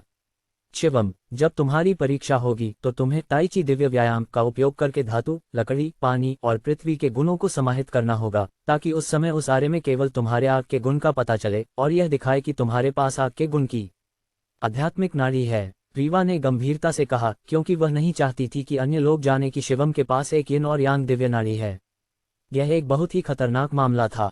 शिवम की बारी आई और जब शिवम उस डिस्क पर खड़ा हुआ तो उसने रीवा के कहे अनुसार धातु, लकड़ी, पानी और पृथ्वी के गुणों को समाहित किया। ऐसा करने पर उसके पैरों के नीचे उस डिस्क पर केवल एक लाल आभा उभरी और उसके शरीर में एक अजीब सा अनुभव हुआ, जबकि उस डिस्क के बीच में एक मूल्य भी उभरा। आपके गुण की आध्यात्मिक नाड़ी 75 योग्य। तुम्हारा नाम क्या है? एक मध्यवर्गीय व्यक्ति ने पूछा, और हालांकि शिवम पास हो गया था, लेकिन शिवम की रंगत ठीक नहीं थी, जिससे उसका चेहरा उतर गया। अभी कुछ समय पहले शिवम ने देखा था कि तेजस्वी समर संप्रदाय के कई शिष्य इस मध्यवर्गीय व्यक्ति के प्रति सम्मान दिखा रहे थे, और इस व्यक्ति को देखकर यह पता चल गया कि इस व्यक्ति का तेजस्वी समर संप्रदाय के बाहरी संप्रदाय में कुछ दर्जा है। ताकत भी बहुत शक्तिशाली थी और शिवम को संदेह था कि यह मध्यवर्गीय व्यक्ति निश्चित रूप से एक गांधर्व मार्शल क्षेत्र का योद्धा होना चाहिए। शिवम के शब्दों ने उस मध्यवर्गीय व्यक्ति को कुछ समय के लिए चौंका दिया और शिवम को थोड़ा अजीब लगा, क्योंकि उसने उम्मीद नहीं की थी कि उसका नाम तेजस्वी समर संप्रदाय में फैल जाएगा। क्या तुम सांसारिक दुनिया से आए हो? उस मध्यवर्गीय व्यक्ति ने ठंडी आवाज में पूछा। हाँ। शिवम के शब्द सुनकर उसके चारों ओर के सभी लोग अजीब नजरों से देखने लगे, क्योंकि सांसारिक दुनिया से आने वाले लोग आमतौर पर बूढ़े होते हैं और इतने युवा व्यक्ति का होना बहुत दुर्लभ था। कृपया वापस जाओ, तुमने सांसारिक दुनिया में कई प्रकार के अपराध किए हैं। हम इस तरह के लोगों को तेजस्वी समर संप्रदाय में स्वीकार नहीं करते। उस मध्यवर्गीय व्यक्ति ने उपहास करते हुए कहा, उसके चेहरे पर नफरत थी। तुम्हारा क्या मतलब है? शिवम ने भौहें चिढ़ाते हुए पूछा। जब तुम सांसारिक दुनिया में थे, तुमने एक परिवार का वध किया और एक गिरोह को भी समाप्त कर दिया जिसे काला तूफान गिरोह कहा जाता है। तुमने कम से कम 1000 से अधिक लोगों को मार डाला है, और हम तेजस्वी समर संप्रदाय के लोग इस तरह के मानव दानव को स्वीकार नहीं करते। उस मध्यवर्गीय व्यक्ति की आवाज ऊंची हो गई और इससे चारों ओर के लोग और भी चौंक गए, क्योंकि 1000 से अधिक लोगों को मारना। शिवम ने उपहास करते हुए कहा, अगर कोई तुम्हें मारने आए तो क्या तुम वापस नहीं ले लोगे? क्या तुम वहां खड़े रहोगे और उन्हें मारने दोगे? न केवल उस परिवार ने बार बार मेरे खिलाफ काम किया, बल्कि उन्होंने गिरोह के साथ मिलकर मुझे मारने की कोशिश की। अगर मैंने उन्हें नहीं मारा तो वे मेरे परिवार को नष्ट करने वाले थे। जो कुछ भी हुआ वह सब उनकी वजह से था। दक्षिणी मार्शल साम्राज्य में अधिकांश लोग इसे जानते हैं, तो तुमने स्पष्ट रूप से ठीक से जांच नहीं की है ना? उस मध्यवर्गीय व्यक्ति का चेहरा गहरा हो गया और इस बार शिवम ने फिर से कहा, क्या तुम उस सक्सेना परिवार के सदस्य हो? हंफ, क्या तुम सार्वजनिक हित के नाम पर व्यक्तिगत दुश्मनी का प्रतिशोध लेना चाहते हो? गोपाल सक्सेना, इस मामले में तुम गलत हो। दूसरे व्यक्ति की आध्यात्मिक नाड़ी स्पष्ट रूप से योग्य है, और हमने सांसारिक दुनिया के बारे में भी सुना है। वास्तव में तुम्हारा परिवार गलत था, हमेशा दूसरों को नष्ट करने की कोशिश कर रहा था, लेकिन अंततः नष्ट हो गया। यह भी एक स्वाभाविक बात है। एक मित्रवत दिखने वाला, दाढ़ी वाला मध्यवर्गीय व्यक्ति आया और उसके पीछे वास्तव में वह लक्ष्मण शाह था। शिवम ने सही अनुमान लगाया, क्योंकि वह मध्यवर्गीय व्यक्ति जो उसे मुश्किल में डाल रहा था, वास्तव में एक सक्सेना परिवार का सदस्य था। चूंकि वह सक्सेना परिवार का सदस्य था, तो वह निश्चित रूप से एक औषधि निर्माता होना चाहिए, क्योंकि शिवम उसके शरीर से शुद्ध ऊर्जा का अनुभव कर सकता था, और सामान्यतः केवल औषधि निर्माता ही ऊर्जा की शुद्धता पर बहुत ध्यान देते हैं। गोपाल सक्सेना ने लक्ष्मण को घृणापूर्ण नजरों से देखा और अनिच्छा से कहा, लक्ष्मण, मैं यहाँ की चीजों का प्रबंधन करता हूँ, मेरी बात ही मायने रखती है। शिवम के दिल में चौंकाने वाला था कि वह दाढ़ी वाला आदमी लक्ष्मण वास्तव में एक गांधर्व मार्शल क्षेत्र का विशेषज्ञ था। शिवम ने नहीं सोचा था कि एक ही दिन में उसे 2 गांधर्व मार्शल क्षेत्र के योद्धा मिलेंगे। इसके अलावा गांधर्व मार्शल क्षेत्र की ताकत उसकी कल्पना से कहीं अधिक थी। वह बहुत स्पष्ट था कि वह निश्चित रूप से इन गांधर्व मार्शल क्षेत्र के योद्धाओं को पराजित नहीं कर सकता। बच्चे, क्या तुम यहाँ से नहीं जा रहे हो? क्या तुम चाहते हो कि मेरे शिक्षक तुम्हें व्यक्तिगत रूप से भेजें? गोपाल सक्सेना के पीछे से एक घमंडी आदमी ने जोर से डांटा। लक्ष्मण ने हल्की मुस्कान के साथ कहा, वह नहीं जा सकता क्योंकि आज कई लोग इस मामले को देख रहे हैं। अगर वह चला जाता है तो यह तेजस्वी समर संप्रदाय की प्रतिष्ठा के लिए बुरा होगा। शिवम जानता था कि लक्ष्मण उसकी मदद कर रहा था, इसलिए उसने हंसते हुए कहा, तेजस्वी समर संप्रदाय आर्यवर्त महाद्वीप का सबसे मजबूत मार्शल आर्ट संप्रदाय है। मुझे लगता है कि यह निष्पक्ष और न्यायपूर्ण होना चाहिए। गोपाल सक्सेना शिवम को तेजस्वी समर संप्रदाय में प्रवेश नहीं देने के लिए दृढ़ था, इसलिए उसने ठंडी आवाज में कहा, शिवम, तुम बहुत युवा हो और तुम्हारी ताकत भी अच्छी है, लेकिन तुम्हें अभी अपने चरित्र को सुधारने की आवश्यकता है क्योंकि तुम्हारी प्रवृत्ति बहुत आसानी से समस्याएं पैदा कर देती है। इसके अलावा यहाँ तेजस्वी समर संप्रदाय में तुम्हारी ताकत का कोई महत्व नहीं है। अगर तुम तेजस्वी समर संप्रदाय में प्रवेश करते हो तो यह केवल परेशानी को आमंत्रित करेगा। कृपया वापस जाओ। मेरे पास विभिन्न पहलुओं की जांच करने का अधिकार है जो किसी के संप्रदाय में प्रवेश करने और शिष्य बनने के लिए आवश्यक हैं। हालांकि तुम्हारी आध्यात्मिक नाड़ी योग्य है, लेकिन तुम्हारी प्रवृत्ति और ताकत के संदर्भ में तुम योग्य नहीं हो। 3 to 5 साल बाद वापस आओ और शायद तब तुम योग्य हो जाओगे। तेजस्वी समर संप्रदाय का दरवाजा हमेशा तुम्हारे लिए खुला है। गोपाल सक्सेना तेजस्वी समर संप्रदाय की प्रतिष्ठा को नष्ट नहीं करना चाहता था, क्योंकि हालांकि वह एक गांधर्व मार्शल क्षेत्र का योद्धा था, लेकिन अगर उसने कोई गलती की तो उसे भी समान रूप से दंडित किया जाएगा। 5 साल के भीतर जब तक तुम मेरे शिष्य आरुष प्रजापति को पराजित नहीं कर लेते, तुम तेजस्वी समर संप्रदाय में प्रवेश कर सकते हो और इसके अलावा तुम्हें एक भी पैसा नहीं देना होगा। इसलिए तुम बेहतर है कि वापस जाओ और साधना करो। गोपाल सक्सेना ने उपहास करते हुए कहा, जबकि उसके पीछे वह घमंडी आदमी जो एक आंख वाला था भी शिवम को घूर रहा था। शिवम ने पूछा, तुमने कहा कि अगर मैं 5 साल के भीतर तुम्हारे शिष्य आरुष प्रजापति को पराजित कर दूं तो उसके बाद मैं तेजस्वी समर संप्रदाय में मुफ्त में प्रवेश कर सकता हूं। क्या यह सच है? गोपाल सक्सेना की दुष्ट हंसी गूंज उठी और उसने कहा, बिल्कुल, तुम मेरे गृहनगर से आए हो और यह मैं तुम्हें अनुकूलता दे रहा हूं, लेकिन अगर तुम 5 साल में जीत नहीं पाते तो तुम कभी भी तेजस्वी समर संप्रदाय में प्रवेश नहीं कर पाओगे। आरुष प्रजापति, क्या वह प्रजापति परिवार का प्रतिभाशाली व्यक्ति है जो वर्तमान में 18 वर्ष का है और पहले से ही नश्वर मार्शल क्षेत्र के स्तर में प्रवेश कर चुका है? इसके अलावा उसके पास कई गूढ़ स्तर की मार्शल कौशल हैं और मैंने सुना है कि उसने ग्रेड के दानव जानवर अग्निलाल बाज से लड़ा। अंत में अग्निलाल बाज एक पहाड़ी की चोटी पर मारा गया और कहा जाता है कि वह सभी बाहरी संप्रदाय के शिष्यों में स्थान पर है। आरुष प्रजापति ने उसके बारे में कुछ सुनकर गर्व से भर गया और उसके चेहरे पर पूरी तरह से गर्व का भाव था। गोपाल सक्सेना भी गर्वित था क्योंकि वह आरुष प्रजापति का शिक्षक था। बच्चे, तुम्हारे पास 100 वर्षों में भी एक छोटी सी भी संभावना नहीं है, क्योंकि 5 वर्षों के भीतर मैं निश्चित रूप से गांधर्व मार्शल क्षेत्र में प्रवेश करूंगा और तुम कभी भी मुझे पराजित नहीं कर पाओगे। आरुष प्रजापति ने जोर से कहा। उसकी घमंड आसमान पर था, क्योंकि 5 वर्षों के भीतर वह निश्चित रूप से गांधर्व मार्शल क्षेत्र में प्रवेश करेगा। इससे कई लोग एक के बाद एक चौंक गए, क्योंकि इतने युवा गांधर्व मार्शल क्षेत्र के योद्धा बहुत दुर्लभ होते हैं। 5 वर्षों के भीतर अगर मैं आरुष प्रजापति को पराजित कर दूं तो क्या मैं वास्तव में तेजस्वी समर संप्रदाय में मुफ्त में प्रवेश कर सकता हूं? शिवम ने फिर से पूछा, क्योंकि इस तरह की बात की पुष्टि करना बेहतर था, क्योंकि उसके लिए यह बहुत आसान लग रहा था। पहले उसने सुना था कि तेजस्वी समर संप्रदाय के बाहरी संप्रदाय में प्रवेश करने के लिए उसे कई जटिल परीक्षाओं से गुजरना पड़ता था। इतने सारे लोग यहाँ सुन रहे हैं, क्या तुम सोचते हो कि मैं तुमसे झूठ बोलूंगा? 5 वर्षों के भीतर तुम कभी भी आ सकते हो और उसे चुनौती दे सकते हो। अब जल्दी जाओ, तुम उन लोगों को इंतजार करवा रहे हो जो अपनी आध्यात्मिक नाड़ी की परीक्षा लेना चाहते हैं। गोपाल सक्सेना ने अधीरता से अपना हाथ हिलाते हुए शिवम को जाने के लिए कहा। तुमने कहा कि 5 वर्षों के भीतर मैं कभी भी आ सकता हूं और उसे चुनौती दे सकता हूं। यह तुमने कहा। शिवम ने मुस्कुराते हुए कहा, मैं आज ही उसके साथ मुकाबला करना चाहता हूं। समस्याओं को आमंत्रित करना। क्या शिवम आज प्रतिभाशाली आरुष प्रजापति के साथ मुकाबला करना चाहता था? यह सुनकर कई लोग हैरान रह गए, लेकिन गोपाल सक्सेना और आरुष प्रजापति भी चौंक गए। अभी कुछ समय पहले लक्ष्मण शाह ने भी शिवम की मदद की थी क्योंकि वह देखना चाहता था कि आगे क्या होने वाला है। लेकिन नमन शाह ने सीक्रेटली शिवम का अपमान किया क्योंकि उसे अभी पता चला था कि शिवम एक औषधि निर्माता है, और पहले जब उसने पहली बार शिवम से मिला था तब शिवम ने खुद को बहुत ही साधारण तरीके से प्रस्तुत किया था। हाँ, मजाक मत करो और जल्दी जाओ, नहीं तो तुम घायल हो जाओगे। एक मुकाबले के दौरान अपनी ताकत को नियंत्रित करना मुश्किल होता है, अगर तुम घायल हो गए तो यह निश्चित रूप से तुम्हें धीमा कर देगा। कुछ वर्षों की साधना के बाद वापस आना। गोपाल सक्सेना ने अपना हाथ लहराते हुए कहा। उसे यह स्पष्ट नहीं था कि सक्सेना परिवार कैसे समाप्त हुआ, उसे बस इतना पता था कि शिवम इस घटना का कारण था। उसने अनुमान लगाया कि शिवम की ताकत नश्वर मार्शल क्षेत्र के स्तर के बराबर हो सकती है, लेकिन उसके अनुसार सांसारिक स्तर के नश्वर मार्शल क्षेत्र और तेजस्वी समर संप्रदाय के स्तर के नश्वर मार्शल क्षेत्र के बीच का अंतर आसमान और धरती की तरह था। अगर लोग लड़ना चाहते हैं तो उन्हें लड़ने दो, लक्ष्मण शाह ने कहा। उसने शिवम की ओर देखकर मुस्कुराया। इस लड़ाई के बारे में मैं उसे केवल एक ही हमले में नष्ट कर दूंगा, आरुष प्रजापति ने अधीरता से कहा। शिवम ने कभी नहीं सोचा था कि तेजस्वी समर संप्रदाय में सक्सेना परिवार के सदस्य होंगे, और वे भी गांधर्व मार्शल क्षेत्र में। सौभाग्य से संप्रदाय में कुछ नियम थे। इस दुनिया के लोग सांसारिक दुनिया में परेशानी नहीं पैदा कर सकते। जो लोग परीक्षा के लिए लाइन में खड़े थे वे सभी अलग हो गए। हालांकि उनकी परीक्षा इस लड़ाई के कारण विलंबित हो गई थी, लेकिन वे आरुष प्रजापति की लड़ाई देखने के लिए उत्सुक थे। भीड़ तेजस्वी समर संप्रदाय के नंबर 13 की ताकत देखने की उम्मीद कर रही थी।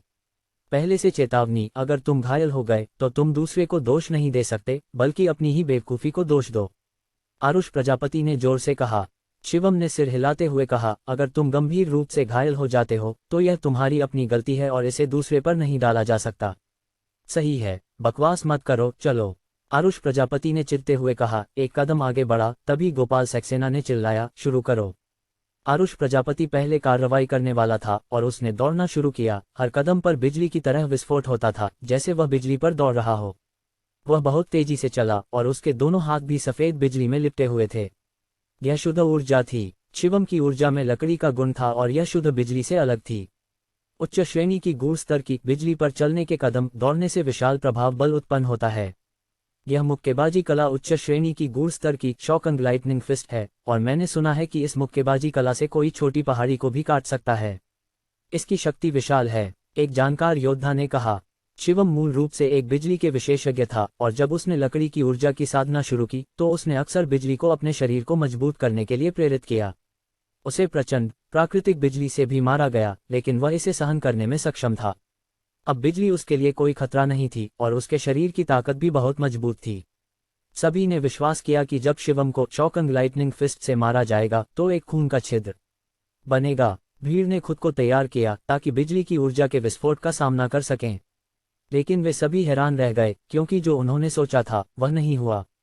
आरुष प्रजापति कूदकर बाहर आया, उसकी गति उसके पैरों के नीचे की बिजली से बढ़ गई, और साथ ही उसने एक शक्तिशाली शॉकिंग लाइटनिंग फिस्ट को शिवम के सीने की ओर मारा। लेकिन जब उसके हाथ शिवम के सीने से टकराए तो ऐसा लगा जैसे पत्थर समुद्र में डूब गया हो। उसे कोई प्रतिक्रिया नहीं मिली, क्योंकि उस क्षण में शिवम ने ताई ची दिव्य व्यायाम का संचालन किया और उसका शरीर वास्तव में एक विशाल चक्रवात की तरह था, जिसमें किसी भी प्रकार की शक्ति जो उस पर प्रहार करती अंततः चक्रवात द्वारा अवशोषित हो जाती। शिवम ने बिजली को अपने शरीर को मजबूत करने के लिए मार्गदर्शित किया। वह अक्सर ऐसा करता था और यही कारण था कि उसकी बिजली की ऊर्जा की साधना बेहतर थी। तेजस्वी समर संप्रदाय, मैं निश्चित रूप से इसमें प्रवेश करूंगा, शिवम ने हंसते हुए कहा। उसका मुक्का आरुष प्रजापति की ओर बढ़ा, जो अभी भी चौंका हुआ था, और उसके मुक्के से विशाल मात्रा में आग फूटी जैसे एक ज्वालामुखी फट रहा हो।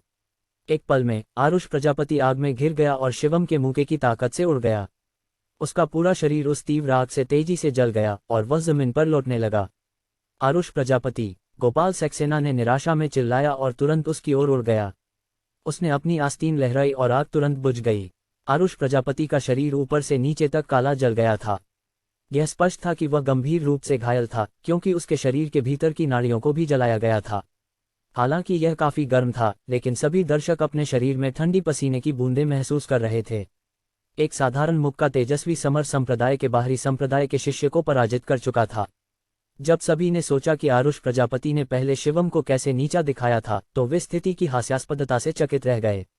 मैं जीत गया, क्या अब मैं तेजस्वी समर संप्रदाय में प्रवेश कर सकता हूँ? इसके अलावा मुझे कोई क्रिस्टल पत्थर भी नहीं देना होगा, शिवम ने मुस्कुराते हुए कहा। गोपाल सक्सेना क्रोधित था। जैसे ही वह कुछ कहना चाहता था, उसने देखा कि लक्ष्मण शाह मुस्कुराते हुए बोल रहे हैं। गोपाल सक्सेना, पहले तुम्हारे इस मूल्यवान शिष्य ने कहा था, अगर मुकाबले के दौरान कोई घायल होता है तो यह उनकी अपनी बात है और वह दूसरे को दोष नहीं देने वाला है। क्या तुम अपने शिष्य के वादे को तोड़ना चाहते हो? इसके अलावा तुमने कहा था कि शिवम तेजस्वी समर संप्रदाय में प्रवेश कर सकता है। इसके अलावा उसे अन्य खर्चों का भुगतान नहीं करना है। ये क्रिस्टल पत्थर तुम्हारे द्वारा दिए जाने चाहिए क्योंकि तुमने उसे वादा किया था। शिवम ने हंसते हुए कहा, वरिष्ठ भाई गोपाल, क्या तुम सच में मेरे लिए क्रिस्टल पत्थर का भुगतान करने वाले हो? मैं वास्तव में आभारी हूँ। गोपाल सक्सेना का चेहरा जोर से सिकुड़ गया। उसके मन में शिवम केवल एक चींटी था और एक हाथ के थप्पड़ से शिवम को मार सकता था, लेकिन अगर उसने ऐसा किया तो उसके अच्छे दिन खत्म हो जाएंगे क्योंकि तेजस्वी समर संप्रदाय के नियम बहुत सख्त थे। मैं इसे याद रखूंगा। गोपाल सक्सेना ने आरुष प्रजापति के जलते हुए शरीर को उठाया और तेजस्वी समर संप्रदाय के अंदर चला गया और इस समय परीक्षा का जिम्मा भी बदल गया था। शिवम, छोटे भाई, तेजस्वी समर संप्रदाय में आपका स्वागत है। मेरे साथ आओ, मैं तुम्हें औपचारिकताएं पूरी करने के लिए ले चलूंगा।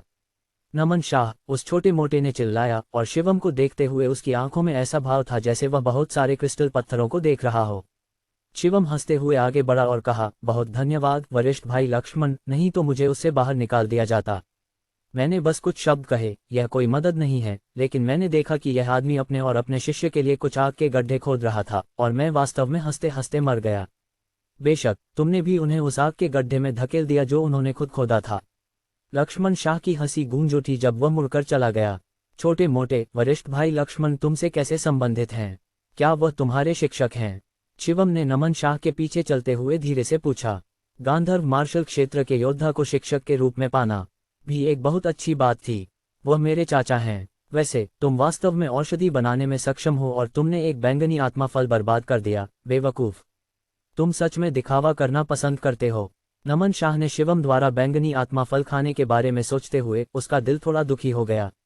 शिवम ने उपहास करते हुए कहा, तुम धोखेबाज छोटे मोटे, शुरुआत में तुमने मेरे बैंगनी आत्मा फल को केवल 10 क्रिस्टल पत्थरों के लिए खरीदने की कोशिश की थी। अभी मैंने अन्य लोगों से पूछा और वे इसे 300 क्रिस्टल पत्थरों में बेच रहे हैं। तुमने मुझसे 200 क्रिस्टल पत्थरों में खरीदा। तुमने मुझे धोखा दिया। नमन शाह ने अपने होंठ चिढ़ाते हुए कहा, यह वह कीमत थी जिस पर हम सहमत हुए थे। मैंने तुम्हें मजबूर नहीं किया। 3000 मार्शल कोर्टयार्ड, क्या तुम्हारी एक बहन है? क्या वह भी तुम्हारी तरह मजबूत है? मुझे उसका परिचय दो। नमन शाह ने जल्दी से पूछा। उसकी आंखें चमक उठीं। भाड़ में जाओ, भले ही मेरी एक बहन होती, मैं उसे तुम्हें नहीं बताता। शिवम ने तिरस्कार के साथ कहा। अब जब वह संप्रदाय में प्रवेश कर चुका था, वह अपनी सौतेली बहन अनिका अग्रवाल को ढूंढना चाहता था। अब वह उसका भाई था और एक भाई के रूप में वह उसकी अच्छी देखभाल करना चाहता था। नमन शाह ने धीमी आवाज में कहा, मुझे इस तरह मत देखो। कई लड़कियां जो इस प्रवेश परीक्षा के लिए आई थीं, मुझ पर लट्टू हो जाती हैं। यह डैडी शाह परिवार का बड़ा युवा मास्टर है और यह तेजस्वी समर संप्रदाय का एक आंतरिक संप्रदाय शिष्य भी है।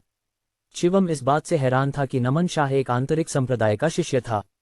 उसने सुना था कि केवल नश्वर मार्शल क्षेत्र के स्तर का कोई व्यक्ति ही आंतरिक संप्रदाय में प्रवेश कर सकता है। नमन, पिछले कुछ महीनों में क्या तुमने तेजस्वी समर संप्रदाय में एक सफेद बालों वाली लड़की के आने के बारे में सुना है? शिवम ने पूछा। मुझे याद है, मैं उसे कभी नहीं भूलूंगा। नमन शाह ने तुरंत कहा। उसका चेहरा गंभीर हो गया। यह लड़की बहुत असाधारण थी। उसके पास वास्तव में एक आग और बर्फ की दोहरी नाड़ी थी। इसके अलावा वे स्वर्गीय नाड़ियां लगती थीं। वह तेजस्वी समर संप्रदाय में प्रवेश करना चाहती थी, लेकिन अन्य लोगों ने उसे ले लिया। क्या? शिवम बहुत हैरान हुआ। उसने उम्मीद नहीं की थी कि अनिका अग्रवाल के पास स्वर्गीय नाड़ियां होंगी और इसके अलावा उसे किसी अन्य संप्रदाय द्वारा ले लिया गया। अगर यह एक दानव पद का संप्रदाय था तो क्या यह बुरा नहीं होगा? चिंता मत करो, उसे आइसविंड वैली के लोगों ने ले लिया। वह जगह उसके लिए अधिक उपयुक्त है। वह तुम्हारी एक तरफा प्रेमिका नहीं होनी चाहिए, है ना? तुम्हारी प्रतिभा के आधार पर तुम उसके जूते के लायक भी नहीं हो। नमन शाह ने शिवम को तिरस्कारपूर्ण नजरों से देखा। उसे पता था कि अनिका अग्रवाल सांसारिक दुनिया से आई थी, तभी वह ऐसा सोचता। शिवम ने आह भरी और कहा, वह मेरी बहन है, शपथ ली हुई सौतेली बहन। तुम मजाक कर रहे हो। तुम्हारी शपथ बहन के रूप में उस अमर जैसी विशेषता कैसे हो सकती है? अगर वह तुम्हारी बहन होती तो स्वर्गीय आकाशीय साम्राज्य की युविका सोमानी भी मेरी बहन होती। नमन शाह ने जोर से चिल्लाया, क्योंकि वह इस तथ्य को स्वीकार नहीं कर सका। शिवम ने भी नहीं सोचा था कि युविका सोमानी वास्तव में इतनी प्रसिद्ध होगी। उसकी साइंग की आवाज फिर से सुनाई दी, युविका सोमानी मेरी मंगेतर है। भाड़ में जाओ, यह बदमाश अब मजाक कर रहा है। तुम्हें जो कहना है उस पर ध्यान दो, नहीं तो युविका सोमानी पर क्रश रखने वालों द्वारा तुम्हें चपटा किया जा सकता है, इसलिए मुझे दोष मत दो या यह मत कहना कि मैंने तुम्हें चेतावनी नहीं दी। युविका सोमानी और अनिका अग्रवाल को युवा पीढ़ी में सबसे मजबूत महिलाओं के रूप में पहचाना जाता है। हमारे दिलों में वे परियों की तरह हैं, अगर तुमने फिर से उनका उल्लंघन या अपमान किया तो मैं तुम्हें पीट दूंगा, नमन शाह ने गुस्से में कहा। शिवम ने सिर हिलाया और साइड किया, जबकि उसने अपने दिल में कहा, युविका वास्तव में मेरी मंगेतर है और अनिका वास्तव में मेरी सौतेली बहन है। नमन शाह के साथ शिवम एक बड़े कोर्टयार्ड में आया और इस कोर्टयार्ड के अंदर कई लोग एक दूसरे के साथ नोट्स की तुलना कर रहे थे। वे ऊर्जा का उपयोग नहीं कर रहे थे और केवल अपनी शारीरिक ताकत का उपयोग कर रहे थे, लेकिन उनके हमले फिर भी असाधारण रूप से मजबूत थे। यह मार्शल कोर्टयार्ड है, जितना छोटा उनका संख्या अंक उतना ही मजबूत है। मार्शल कोर्टयार्ड बाहरी संप्रदाय का सबसे मजबूत मार्शल कोर्टयार्ड है, और जब तुमने उस आरुष प्रजापति को हराया तो यह तुम्हारे लिए सबसे उपयुक्त स्थान है, नमन शाह ने कहा। इस मार्शल कोर्टयार्ड में सभी अचानक चुप हो गए, क्योंकि उन्होंने भी आरुष प्रजापति के हारने की जानकारी सुनी थी। आरुष प्रजापति बाहरी संप्रदाय का रैंक का शिष्य था और एक नए व्यक्ति द्वारा अप्रत्याशित रूप से हराया गया था। यह बाहरी संप्रदाय में विस्फोटक जानकारी थी। सभी ने ध्यान से शिवम को देखा। यहाँ सभी बहुत सक्षम थे और सबसे छोटे लगभग 20 वर्ष के थे, जबकि सबसे बड़े लगभग 50 to 60 वर्ष के थे। कुल मिलाकर 50 लोग थे और यह बाहरी संप्रदाय का सबसे मजबूत मार्शल कोर्टयार्ड था। दूसरे शब्दों में, बाहरी संप्रदाय के सबसे मजबूत शिष्य भी यहाँ थे। बूढ़े शंकु, इस लड़के को तुम्हारे हवाले किया जाएगा, नमन शाह ने एक बूढ़े आदमी से कहा। हालांकि वह एक मोटे मीटबॉल की तरह दिखता था, नमन शाह फिर भी एक आंतरिक संप्रदाय का शिष्य था, इसलिए बाहरी संप्रदाय के सबसे मजबूत शिष्य भी उसे देखकर सम्मान से भरे हुए थे।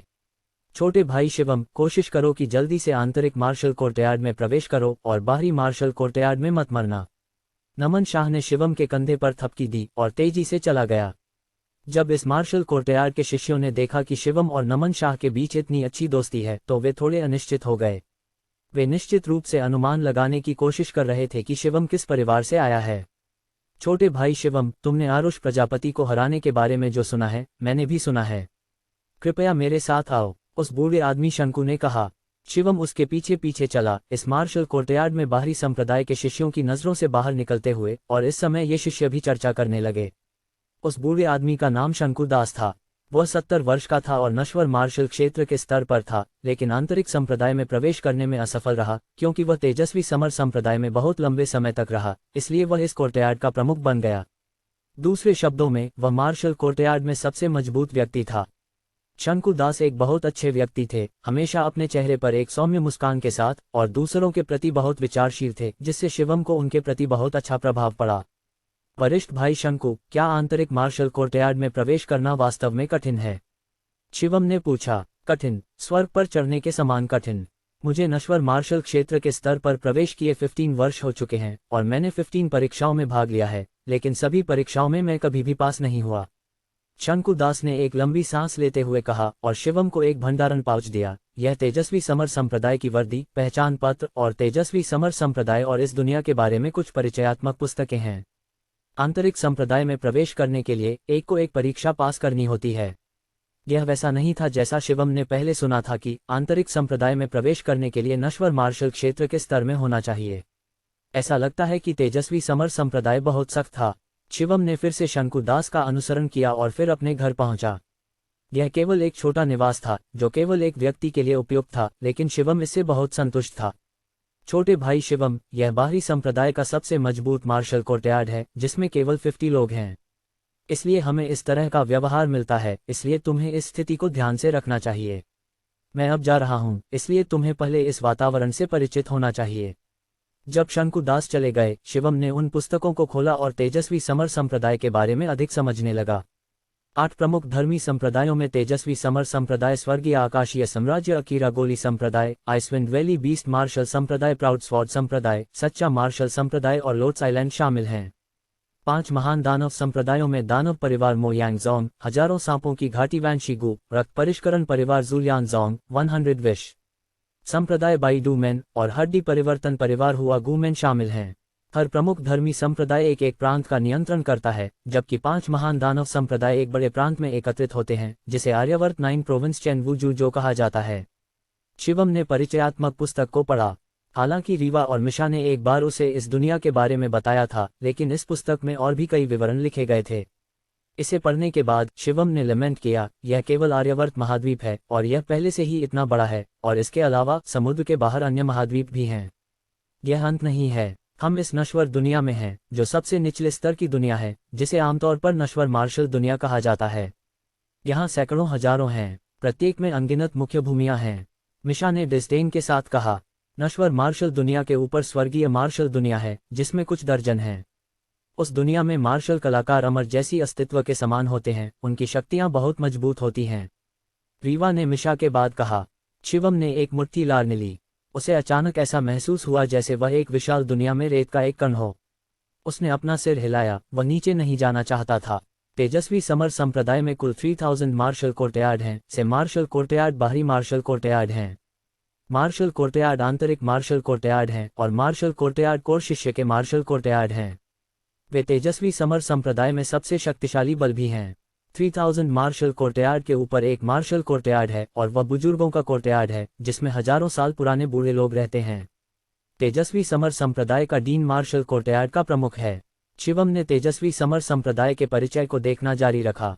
Outer marshal courtyard. बहुत से आउटर सेक्ट शिष्य थे, हालांकि आंतरिक सेक्ट शिष्यों की संख्या में कमी आई थी, और कोर शिष्यों की संख्या तो और भी कम थी। इसके अलावा केवल 15 कोर शिष्य मार्शल कोर्टयार्ड में थे। आमतौर पर सभी कोर शिष्य गंधर्व मार्शल क्षेत्र से ऊपर होते थे। जब तक तुम्हारे पास पर्याप्त ताकत है, तुम न केवल एलीडर कोर्टयार्ड में प्रवेश कर सकते हो, बल्कि मार्शल कोर्टयार्ड के प्रमुख की स्थिति पर भी बैठ सकते हो, बशर्ते तुम डीन को हरा सको। यह सुनकर शिवम के मन में एक अजीब विचार आया, जो कि मार्शल कोर्टयार्ड के प्रमुख की स्थिति प्राप्त करने का था। बेशक यह सिर्फ एक विचार था, क्योंकि यह जानना चाहिए कि ये डीन स्तर के पात्र सैकड़ों वर्षों से जीवित थे और कुछ हद तक पुराने राक्षसों की तरह थे।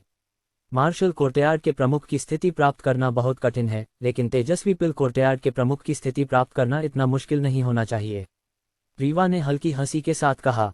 तेजस्वी पिल कोर्टयार्ड वह संगठन था जो यहाँ पिलों के लिए जिम्मेदार था। हालांकि वहाँ केवल एक कोर्टयार्ड था, यह एक छोटे कोर्टयार्ड में विभाजित था जहाँ सभी औषधि शास्त्री निवास करते थे। केवल सेकंड स्तर का औषधि शास्त्री तेजस्वी पिल कोर्टयार्ड में प्रवेश कर सकता है। अब मैं देखना चाहता हूं कि कितने स्तर हैं। शिवम ने एक सूची देखी और पाया कि फर्स्ट स्तर के औषधि शास्त्री को 3 विभिन्न प्रकार के मध्य ग्रेड नश्वर स्तर की पिलों को तैयार करने की आवश्यकता थी। सेकंड स्तर के औषधि शास्त्री को 3 प्रकार की उच्च ग्रेड नश्वर स्तर की पिलों और एक निम्न ग्रेड आत्मा स्तर की पिल को तैयार करने की आवश्यकता थी।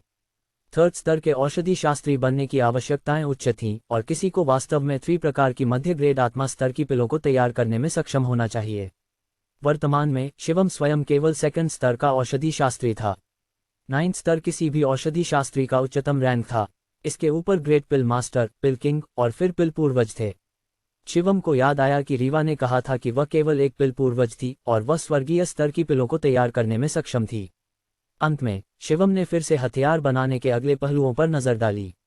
तेजस्वी समर संप्रदाय में रिफाइनर्स दुर्लभ थे और वहां मुश्किल से कोई था, जबकि आर्यवर्त महाद्वीप का स्वर्गीय आकाशीय साम्राज्य हथियार बनाने के मामले में सबसे विकसित था। अकीरा गोली संप्रदाय में औषधि शास्त्र में सबसे मजबूत था, और मुख्य रूप से तेजस्वी समर संप्रदाय की ताकत शक्तिशाली थी। अनिका अग्रवाल उस आइसविंड वैली में गई, जो केवल अत्यधिक यिन और यांग में प्रशिक्षित होती है, और वहां शिष्यों की संख्या सबसे कम है। फिर भी उनकी ताकत कमजोर नहीं है, क्योंकि उनकी ऊर्जा बहुत अत्यधिक है, इसलिए उनकी समग्र ताकत मजबूत है। हालांकि 8 प्रमुख धार्मिक संप्रदायों में तेजस्वी समर संप्रदाय को सबसे मजबूत माना जाता था। यदि तेजस्वी समर संप्रदाय और किसी अन्य संप्रदाय के बीच लड़ाई होती तो तेजस्वी समर संप्रदाय को बड़ी कीमत चुकाए बिना जीत नहीं मिलती। सीनियर रीवा, सीनियर मिशा, मैं यहाँ एक ग्रैंड मास्टर औषधि शास्त्री को खोजने का प्रयास करूंगा ताकि वह आपके लिए एक पिल तैयार कर सके। इस तरह आप जल्द ही अपनी चोटों से ठीक हो जाएंगी। शिवम की आंखें उस क्षण में चमक उठीं। क्या वे पवित्र स्तर की पिल तैयार कर सकते हैं? सीनियर मिशा ने पूछा। पवित्र स्तर की पिल? शिवम ने नहीं सोचा था कि वे जिस बारे में बात कर रहे थे वह क्या है, नहीं उसने कभी इसे देखा था। क्या यहाँ कोई ऐसा नहीं है जो इसे तैयार कर सके? शिवम ने पूछा। कम से कम जो मैंने सुना है, उनके पास अस्थायी रूप से कोई नहीं है। न केवल पवित्र स्तर की पिल, बल्कि स्वर्गीय स्तर की पिल तैयार करने वाले भी दुर्लभ हैं। रीवा ने एक आह के साथ कहा, लेकिन तुम शायद इसे कर सको, बशर्ते तुम अभ्यास करो और अच्छे जड़ी बूटियां इकट्ठा करो, क्योंकि तुम्हारे पास ड्रैगन अमृत साधना है। शिवम ने उम्मीद नहीं की थी कि उसे वास्तव में एक पवित्र स्तर की पिल तैयार करने की आवश्यकता होगी। यह अस्तित्व कितना उच्च स्तर का था। पहले आंतरिक संप्रदाय में प्रवेश करो, फिर हम इसके बारे में बात करेंगे। केवल आंतरिक संप्रदाय में प्रवेश करने के बाद ही मैं एक संतोषजनक मार्शल कौशल सीख सकूंगा, शिवम ने कहा, क्योंकि आउटर सेक्ट शिष्य केवल निम्न ग्रेड गूढ़ स्तर के मार्शल कौशल ही सीख सकते थे, जबकि उच्च ग्रेड गूढ़ स्तर और पृथ्वी स्तर के मार्शल कौशल को सीखने के लिए आंतरिक संप्रदाय के शिष्य की योग्यता की आवश्यकता थी। हर साल के 10वें महीने आंतरिक संप्रदाय की परीक्षा होती थी, जो अब बस कोने में थी, और शिवम ने उम्मीद नहीं की थी कि यह इतनी समय पर आएगी। शिवम छत पर चढ़ गया, चारों ओर के कई भवनों को देखते हुए। गहरे क्षेत्र के भीतर मजबूत लोग आंतरिक कोर्टयार्ड में बादलों की तरह इकट्ठा थे। तेजस्वी समर संप्रदाय के शिष्यों को अपनी स्वतंत्रता का आनंद मिलता था, और संप्रदाय के शिष्यों को बड़ी संख्या में मार्शल कौशल प्रदान किए जाते थे। तेजस्वी समर संप्रदाय ने अनुभवी पुराने मार्शल कलाकारों को शिष्यों को सिखाने के लिए भी व्यवस्थित किया था, और उनके प्रशिक्षण में मदद करने के लिए कई प्रकार के उपकरण भी थे। साथ ही शिष्यों को निष्पक्ष रूप से नोट्स की तुलना करने के लिए मार्शल स्टेज भी था। कभी कभी तेजस्वी समर संप्रदाय अपने संप्रदाय के शिष्यों के लिए कुछ मिशन भी निर्धारित करता था, और ये मिशन तेजस्वी समर प्रांत को खतरों से बचाते थे। शिवम ने तेजस्वी समर संप्रदाय की वर्दी पहनी, जो एक ग्रे लेओटार्ड थी, जो एक ऐसे सामग्री से बनी थी जो सामान्य ज्वालाओं को भी सहन कर सकती थी। सामान्य तलवारें भी इसे छेद नहीं कर सकती थीं, और यह शरीर के साथ कसकर फिट होती थी, जिससे लोगों को बहुत आरामदायक महसूस होता था। इसका सर्दियों में गर्म और गर्मियों में ठंडा प्रभाव भी था। शिवम मध्य मार्शल कोर्टयार्ड में पहुंचा, और बीच में एक छोटा सा वर्गीय मंच था। इस वर्गीय मंच के चारों ओर कुछ भवन थे, और इन भवनों के अंदर शिष्यों के प्रशिक्षण में मदद करने के लिए उपकरण थे। नए शिष्य, मैंने सुना है कि तुम उस सांसारिक दुनिया से आए हो। ऐसा लगता है कि तुम बहुत शक्तिशाली हो, और तुम उस आरुष प्रजापति को कुछ ही सेकंड में हरा सके, एक किशोर ने कहा और प्रशंसा के साथ देखा। पिछली किताबों से शिवम ने सीखा था कि आर्यवर्त महाद्वीप त्रिकोण के आकार का था, और वह सांसारिक दुनिया एक कोने में स्थित थी। वह कोना भी एक बड़े पर्वत श्रृंखला के पार था, जो 8 प्रमुख प्रांतों से अलग था, और वहां की ऊर्जा कम थी, जिसके कारण वहां ज्यादा मजबूत विशेषज्ञ नहीं थे। शिवम ने हल्का मुस्कुराया और कहा, वह लड़का दुश्मन को बहुत कम आंक रहा था, इसलिए वह बुरी तरह हार गया। किशोर हंस पड़ा और कहा, यह सच है, क्योंकि उस लड़के आरुष प्रजापति ने एक शिक्षक की पूजा की, वह घमंडी हो गया। मैं पहले ही उसे सबक सिखाना चाहता था। इस किशोर की त्वचा काली थी, और वह शिवम से एक सिर छोटा था। हालांकि वह बहुत मजबूत नहीं दिखता था, लेकिन वह तेज, सक्षम और ऊर्जावान होने का आभास देता था। उसकी आंखें चमकदार थीं, एक मित्रवत मुस्कान थी, लेकिन उसके चेहरे पर कुछ निशान थे, जो एक मजबूत एहसास देते थे। नाथन, क्या तुम फिर से नए शिष्य को परेशान करने के बारे में सोच रहे हो? दूर से एक मध्यवर्गीय आदमी ने मुस्कुराते हुए कहा, शिवम, तुम्हारे सामने खड़ा यह छोटा लड़का इस कोर्टयार्ड का सबसे मजबूत शिष्य है, लेकिन वह कोर्टयार्ड का प्रमुख बनना नहीं चाहता, और उसने अभी तक पुराने आदमी शंकु को चुनौती नहीं दी है। नाथन ने अपनी नाक को रगड़ते हुए उस व्यक्ति की ओर तिरछी नजर से देखा और कहा, मैं बस उसके साथ मुकाबला करना चाहता था। मार्शल कलाकारों को अक्सर मुकाबला करना चाहिए। इस वर्ग में बहुत से लोग थे, और उनके चेहरे पर सभी के पास मध्यम और सौम्य मुस्कान थी, जिससे शिवम को इस मार्शल कोर्टयार्ड में बहुत सामंजस्यपूर्ण महसूस हुआ। इसके अलावा उसने अन्य लोगों से भी सीखा कि वे सभी सोचते थे कि आरुष प्रजापति बहुत परेशान करने वाला था। शिवम ने अभी अभी यहाँ प्रवेश किया था, इसलिए इस मार्शल कोर्टयार्ड में लोगों ने अभी तक प्रशिक्षण शुरू नहीं किया था, बल्कि शिवम के साथ बातचीत कर रहे थे और उसे कुछ बातें बता रहे थे।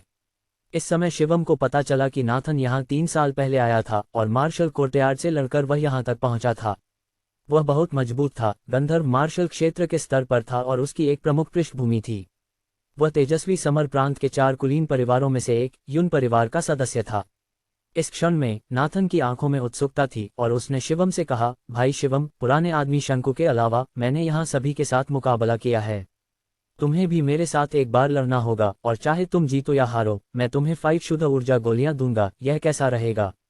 पुराने आदमी शंकु इस मार्शल कोर्टयार्ड के प्रमुख थे, लेकिन यहाँ सभी मार्शल कलाकार उन्हें इसी तरह बुलाते थे। शिवम जानता था कि नाथन बहुत लड़ाकू था। इसके अलावा वह इस कोर्टयार्ड का सबसे मजबूत शिष्य था, जिसका मतलब था कि वह आउटर सेक्ट का सबसे मजबूत शिष्य था। नाथन, तुम गंधर्व मार्शल क्षेत्र के स्तर पर हो, जबकि मैं गंधर्व मार्शल क्षेत्र के स्तर पर हूँ। अंतर बहुत बड़ा है। शिवम ने सिर हिलाते हुए और मुस्कुराते हुए कहा, और उसे आश्चर्य हुआ कि यह नाथन वास्तव में केवल 16 वर्ष का था। आर्यवर्त महाद्वीप के इस मार्शल वन में वास्तव में प्रतिभा की भरपूरता थी, और हर जगह युवा और शक्तिशाली मार्शल कलाकार मिलते थे। लेकिन तुम मुझसे 1 साल बड़े हो, इसलिए तुम्हारे पास लाभ है। निश्चिंत रहो, मैं नर्म रहूंगा, और चाहे तुम जीतो या हारो, मैं तुम्हें 5 शुद्ध ऊर्जा गोलियां दूंगा। नाथन ने जोर दिया। वह शिवम के साथ मुकाबला करने के लिए तैयार नहीं था। Outer courtyard first disciple. अन्य मार्शल आर्टिस्टों की नज़रों में 5 शुद्ध ऊर्जा गोलियां बहुत अच्छी हो सकती हैं, लेकिन शिवम को आधे घंटे का समय दो और वह उन्हें निकाल सकता है। वर्तमान में वह गंभीर रूप से घायल नहीं होना चाहता था, बल्कि आने वाली आंतरिक संप्रदाय परीक्षा के लिए तैयारी करना चाहता था। नाथन इस बार एक भयावह मुस्कान के साथ बोला, महान भाई शिवम, मेरी कई बहनें हैं, हर एक बहुत अच्छी है, तो अगर तुम और मैं कुछ मुकाबला करें तो मैं तुम्हें उनसे मिलवाऊंगा। शिवम हंसने से खुद को रोक नहीं सका। तू तो बड़ा चतुर है, पहले कहता है कि मुझे उनसे मिलवाएगा, लेकिन बाद में मैं उन्हें नहीं पा सकूंगा, है ना? नाथन ने अपनी जीभ बाहर निकाली। तुम्हारे आत्मविश्वास की कमी क्यों है? मैंने सुना है कि तुम औषधि बनाने में माहिर हो। मेरी बहनों की पहली पसंद एक औषधिकार है। तुम्हारे जैसे युवा, स्मार्ट और हैंडसम औषधिकार बहुत कम होते हैं। वाह, तेरी मक्खनबाजी लाजवाब है। मैं अनिच्छा से तुझसे एक राउंड लड़ूंगा। शिवम ने मुस्कुराते हुए कहा, लेकिन तेरी बहनों के लिए, उन्हें दूसरों के लिए छोड़ दे, मेरी एक मंगेतर है। शिवम के नाथन को वादा करने पर अन्य मार्शल आर्टिस्ट भी उत्साहित हो गए, क्योंकि वे भी शिवम की ताकत देखना चाहते थे। अन्य मुकाबलों को देखकर वे भी कुछ अनुभव सीख सकते थे। नाथन भी खुश था, जैसे एक बच्चा। उसने बहुत खुशी से 5 शुद्ध ऊर्जा गोलियां निकाली और शिवम को दी। वह एक पटेल परिवार का सदस्य था और साथ ही वह प्रतिभाशाली भी था, इसलिए औषधियों के मामले में वह बिल्कुल भी कमी नहीं रखता था। महान भाई शिवम, सच बताऊं, भले ही मैं अपनी बहनों से तुम्हें मिलवाऊं, वे तुम्हें पसंद नहीं करेंगी। इन महिलाओं के मानक बहुत ऊंचे हैं। नाथन ने चौकड़ी के किनारे बैठे शिष्यों पर एक नज़र डाली, और ये शिष्य गुस्से में दिखे। स्पष्ट रूप से वे नाथन के द्वारा मूर्ख बनाए गए थे। इस बार शंकुदास जल्दी से दौड़कर आए और मुस्कुराते हुए कहा, तुम और एक नए व्यक्ति के बीच मुकाबला हो रहा है। यह कैसे हो सकता है कि मैं इसमें शामिल न हूं? मैं इसे संचालित करूंगा और समय पर तुरंत रोक दूंगा, क्योंकि मैं नहीं चाहता कि कोई दोस्ताना मुकाबले में घायल हो। शिवम और नाथन चौकड़ी के बीच गए, और यहाँ का फर्श एक प्रकार की बहुत मजबूत ईंटों से बना था। इन्हें नष्ट करना बहुत कठिन था, इसलिए कोई भी अंत तक लड़ने में निडर हो सकता था। नाथन, क्या तुम आंतरिक संप्रदाय परीक्षा में भाग लेने जा रहे हो? शिवम ने पूछा। मैंने 3 बार भाग लिया है, लेकिन हर बार दूसरे राउंड में असफल रहा। मैंने इस साल नश्वर मार्शल क्षेत्र के स्तर में प्रवेश किया है, इसलिए इस साल मैं आंतरिक संप्रदाय में प्रवेश कर सकूंगा। शिवम ने सिर हिलाया और उसका चेहरा गंभीर हो गया, क्योंकि उसने नाथन से एक विशेष मार्शल आर्टिस्ट ऊर्जा का अनुभव किया। यह ऊर्जा लोगों को एक प्रकार की डरावनी भावना देती थी, हालांकि यह नाथन के शरीर के अंदर बहुत शांत थी। यह आग और बिजली की ऊर्जा होनी चाहिए। उसे एक उत्परिवर्तित आग बिजली की नस होनी चाहिए। सू मियाओ ने कहा। तेजस्वी समर संप्रदाय, 3000 मार्शल कोर्ट, 100,000 शिष्य। यहाँ आने वाले लोग निश्चित रूप से अच्छे ताकतवर होते हैं। यहाँ आने के बाद शिवम ने कई युवा और मजबूत मार्शल आर्टिस्टों से मुलाकात की, और उसके सामने एक 16 वर्षीय किशोर था जो नश्वर मार्शल क्षेत्र के स्तर में था। यह बाहरी संप्रदाय का सबसे मजबूत व्यक्ति था। सावधान रहो, आकाशीय बाघ तूफान विनाशमुख थी। नाथन ने जोर से चिल्लाया, और उसकी हथेली से एक फायरी रेड रंग की बिजली अचानक निकली, जो भयानक गर्म ऊर्जा से भरी हुई थी, और शिवम के शरीर पर प्रहार किया। यह आग बिजली शिवम के शरीर को छूते ही तुरंत उसे बांध दिया, जैसे एक बहुत मजबूत श्रृंखला जिससे शिवम हिल नहीं सका। हे महान भाई शिवम, तुम हार गए। नाथन ने हंसते हुए कहा, केवल यह देखने के लिए कि उसकी दोनों मुट्ठियां उस भयानक आग बिजली की ऊर्जा से फट गईं। हालांकि शिवम और नाथन के बीच 3 कदम की दूरी थी, लेकिन शिवम उस मजबूत ऊर्जा का अनुभव कर सकता था, और यहाँ तक कि जमीन भी हल्की ट्रेम्बल कर रही थी। नश्वर मार्शल क्षेत्र के स्तर में ऊर्जा को फिर से संकुचित किया गया। इस संकुचन के बाद ऊर्जा की गुणवत्ता भी बढ़ गई, जो पिछले नश्वर मार्शल क्षेत्र के स्तर की तुलना में गुणात्मक और मात्रात्मक रूप से दोगुनी हो गई। लेकिन नाथन ने अपनी असली ताकत नहीं लगाई, अन्यथा यह और भी डरावना होता। इस समय शिवम ने अपनी ऊर्जा को संचालित किया, यह कोशिश करते हुए कि वह उस ऊर्जा की श्रृंखला को तोड़ सके जो उसे बांध रही थी। जबकि आग बिजली की श्रृंखला उसे बांध रही थी, यह लगातार बिजली और जलती हुई आग के साथ फट रही थी, जो उसके शरीर में प्रवेश कर रही थी। यदि शिवम ताई ची दिव्य व्यायाम का उपयोग नहीं कर रहा होता, तो वह निश्चित रूप से थोड़ी परेशान होता। नाथन झपटा, उसकी दोनों मुट्ठियां शिवम के सीने की ओर बढ़ीं। जब वे पहुंचने ही वाले थे, शिवम ने जोर से मुंह खोला, और एक ड्रैगन की दहाड़ गूंज उठी। एक बड़ी मात्रा में अजूर ऊर्जा अचानक शिवम के मुंह से बाहर निकली, जो भयानक बिजली के साथ थी, और एक विशाल बल के साथ नाथन की ओर बढ़ी और उसे मारा। अचानक हमले ने नाथन को लगभग 10 कदम दूर फेंक दिया। यह नाथन को भ्रमित कर दिया और उसके बाल बिखर गए। शिवम ने अपना सिर झुकाया और चिल्लाया, केवल यह देखने के लिए कि आग बिजली की श्रृंखला जो उसे बांध रही थी, अचानक फट गई और एक ऊर्जा की लहर चारों ओर फैल गई। महान भाई शिवम, तुम तो बहुत चालाक हो और वास्तव में तुम्हारे पास ये तरह के ट्रिक्स हैं। नाथन ने असंतोष का चेहरा बनाया। हालांकि उसके दिल में वह बहुत खुश था क्योंकि शिवम अचानक हार नहीं गया था। चारों ओर लोग भी गुप्त रूप से चकित थे। शिवम के पास इस तरह की मार्शल कला होना उनके लिए आश्चर्य की बात थी। ऊर्जा मुंह से बाहर निकल सकती है, यह वास्तव में एक बहुत चालाक मार्शल कला है। शिवम की ऊर्जा की गुणवत्ता नाथन के नश्वर मार्शल क्षेत्र के स्तर के बराबर थी, क्योंकि अभी कुछ समय पहले यदि शिवम ने नीला ड्रैगन और वर्मिलियन बर्ड ऊर्जा को एकीकृत नहीं किया होता तो उसके लिए आग बिजली की श्रृंखला को तोड़ना भी बहुत कठिन होता। नाथन, अब मैं तुम्हें हमला करने वाला हूँ।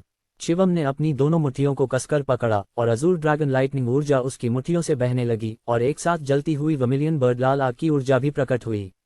इस समय शिवम ने भी आग बिजली की ऊर्जा का उपयोग किया।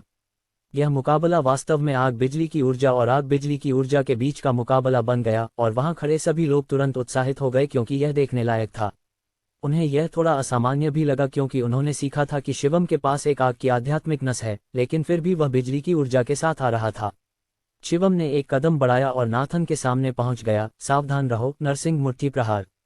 बोलते ही बाघ के सिर की कई मुट्ठियां बाद में फट गईं, जो एक के बाद एक दबाव वाली आभा के साथ बह रही थीं और एक तेज गति से हवा में कट रही थीं और फर्श को हिला रही थीं। जैसे बिजली की बमबारी हो रही हो, यह नाथन की ओर तेजी से बढ़ी, हर एक पल में। शिवम ने 100 बार मुक्का मारा और हर मुक्का एक छोटे पहाड़ को नष्ट करने की ताकत रखता था। अच्छे दोस्तों, यह मार्शल कोर्ट का दूसरा स्थान तुम्हारा है, नाथन ने दांत पीसते हुए कहा। एक ऊर्जा से भरी हथेली लगातार लहराते हुए वह वास्तव में शिवम के मुक्कों की गति के साथ बनाए रखने में सक्षम था। ऐसा लग रहा था जैसे उसके पास अनगिनत हथेलियां थीं जो शिवम के जैसे तूफान के मुक्कों के प्रभाव का सामना कर रही थीं। मैं पहले स्थान पर जाना चाहता हूं, शिवम ने हंसते हुए कहा और जोर से चिल्लाया, आकाशीय बाघ तूफान विनाश मुट्ठी। एक आकाशीय बाघ तूफान विनाश मुट्ठी को मारते ही अचानक एक हत्या की आभा इस मार्शल कोर्ट के केंद्र में फैल गई और सभी को एक अजीब डर का अनुभव हुआ, जैसे वे एक प्रकार के अज्ञात भय में गिर गए।